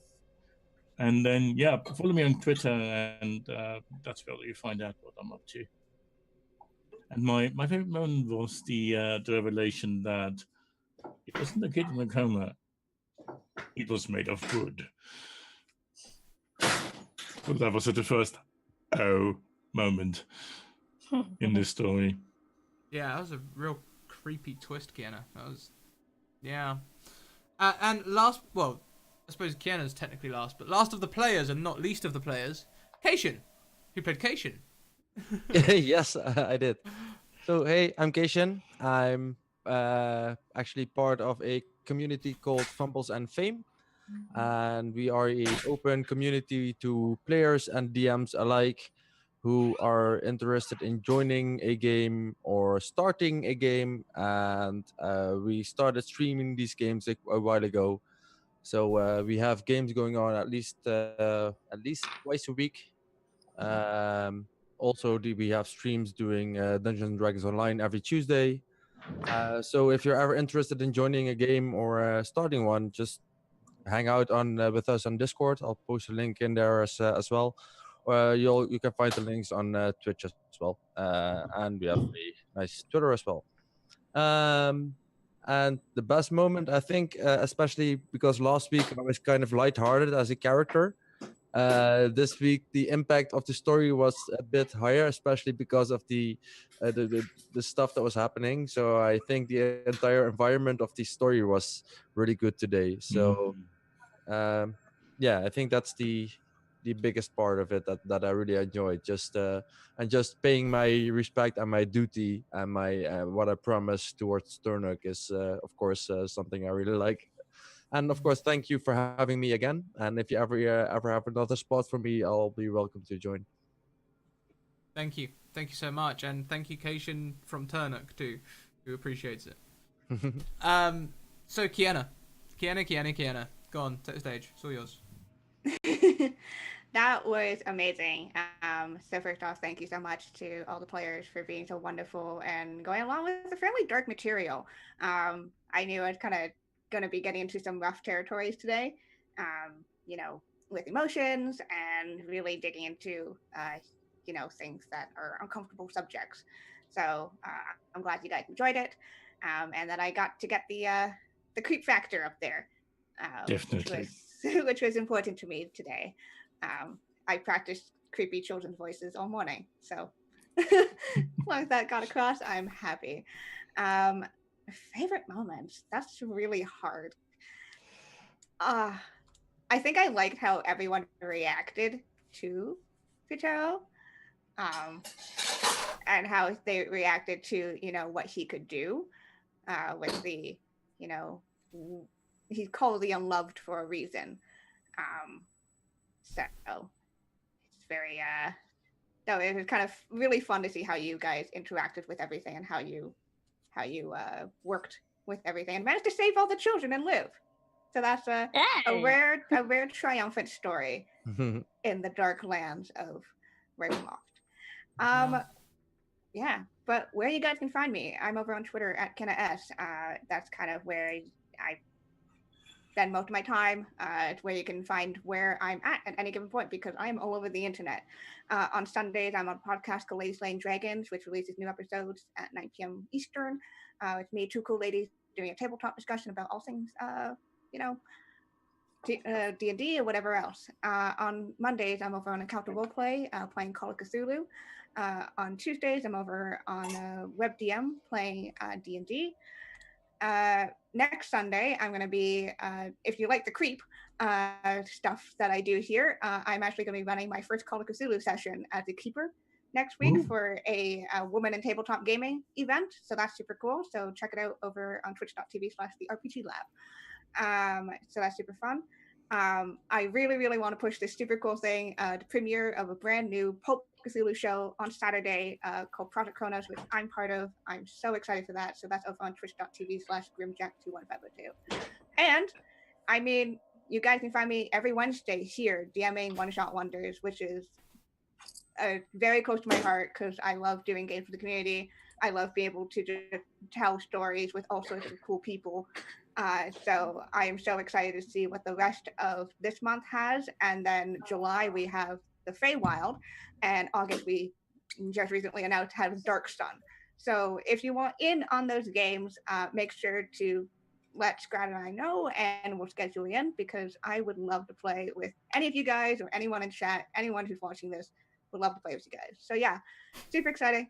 Cannot wait to see next Wednesday how else I'm going to make Scrat really fucking sad. Oh, shit. Yeah. Oh. Yeah, the amount of O cards played in chat, guys, if only you knew. Right, so me. I'll be putting this up on YouTube in approximately 24 hours. Here are the social links, so if you want to go and catch it on YouTube, that's on YouTube. If you want to get in a game, like Kiana just mentioned, then send me a DM on Twitter. If you send me a DM on Twitter, make it clear to me what you want to get in for, because I've got several games on the run, so if you want a one-shot wonder, say so, and I'll put you in a one-shot wonder. Simple. At the moment, we've got a couple of games left in July, and we've already started taking on for August, so get in early to get a game. Discord is where we talk about art, we talk about D&D, including character creation, rules, ambiguities, all them good things, house rules, and we just generally have a laugh and, you know, do what Discord people do, share memes and, you know, drink beer. I also have some new merch with the new logo, which is up above Second Rate DM's head. It's Scott. Thank you. Our beautiful model. It's the crest, the new Scraticus Academy crest. We have new merch now available on Redbubble, featuring the crest, and I also have a Patreon, which we recently just hit our first goal, and we're making progress to the next one. Thank you, Zell, today for that £5 pledge.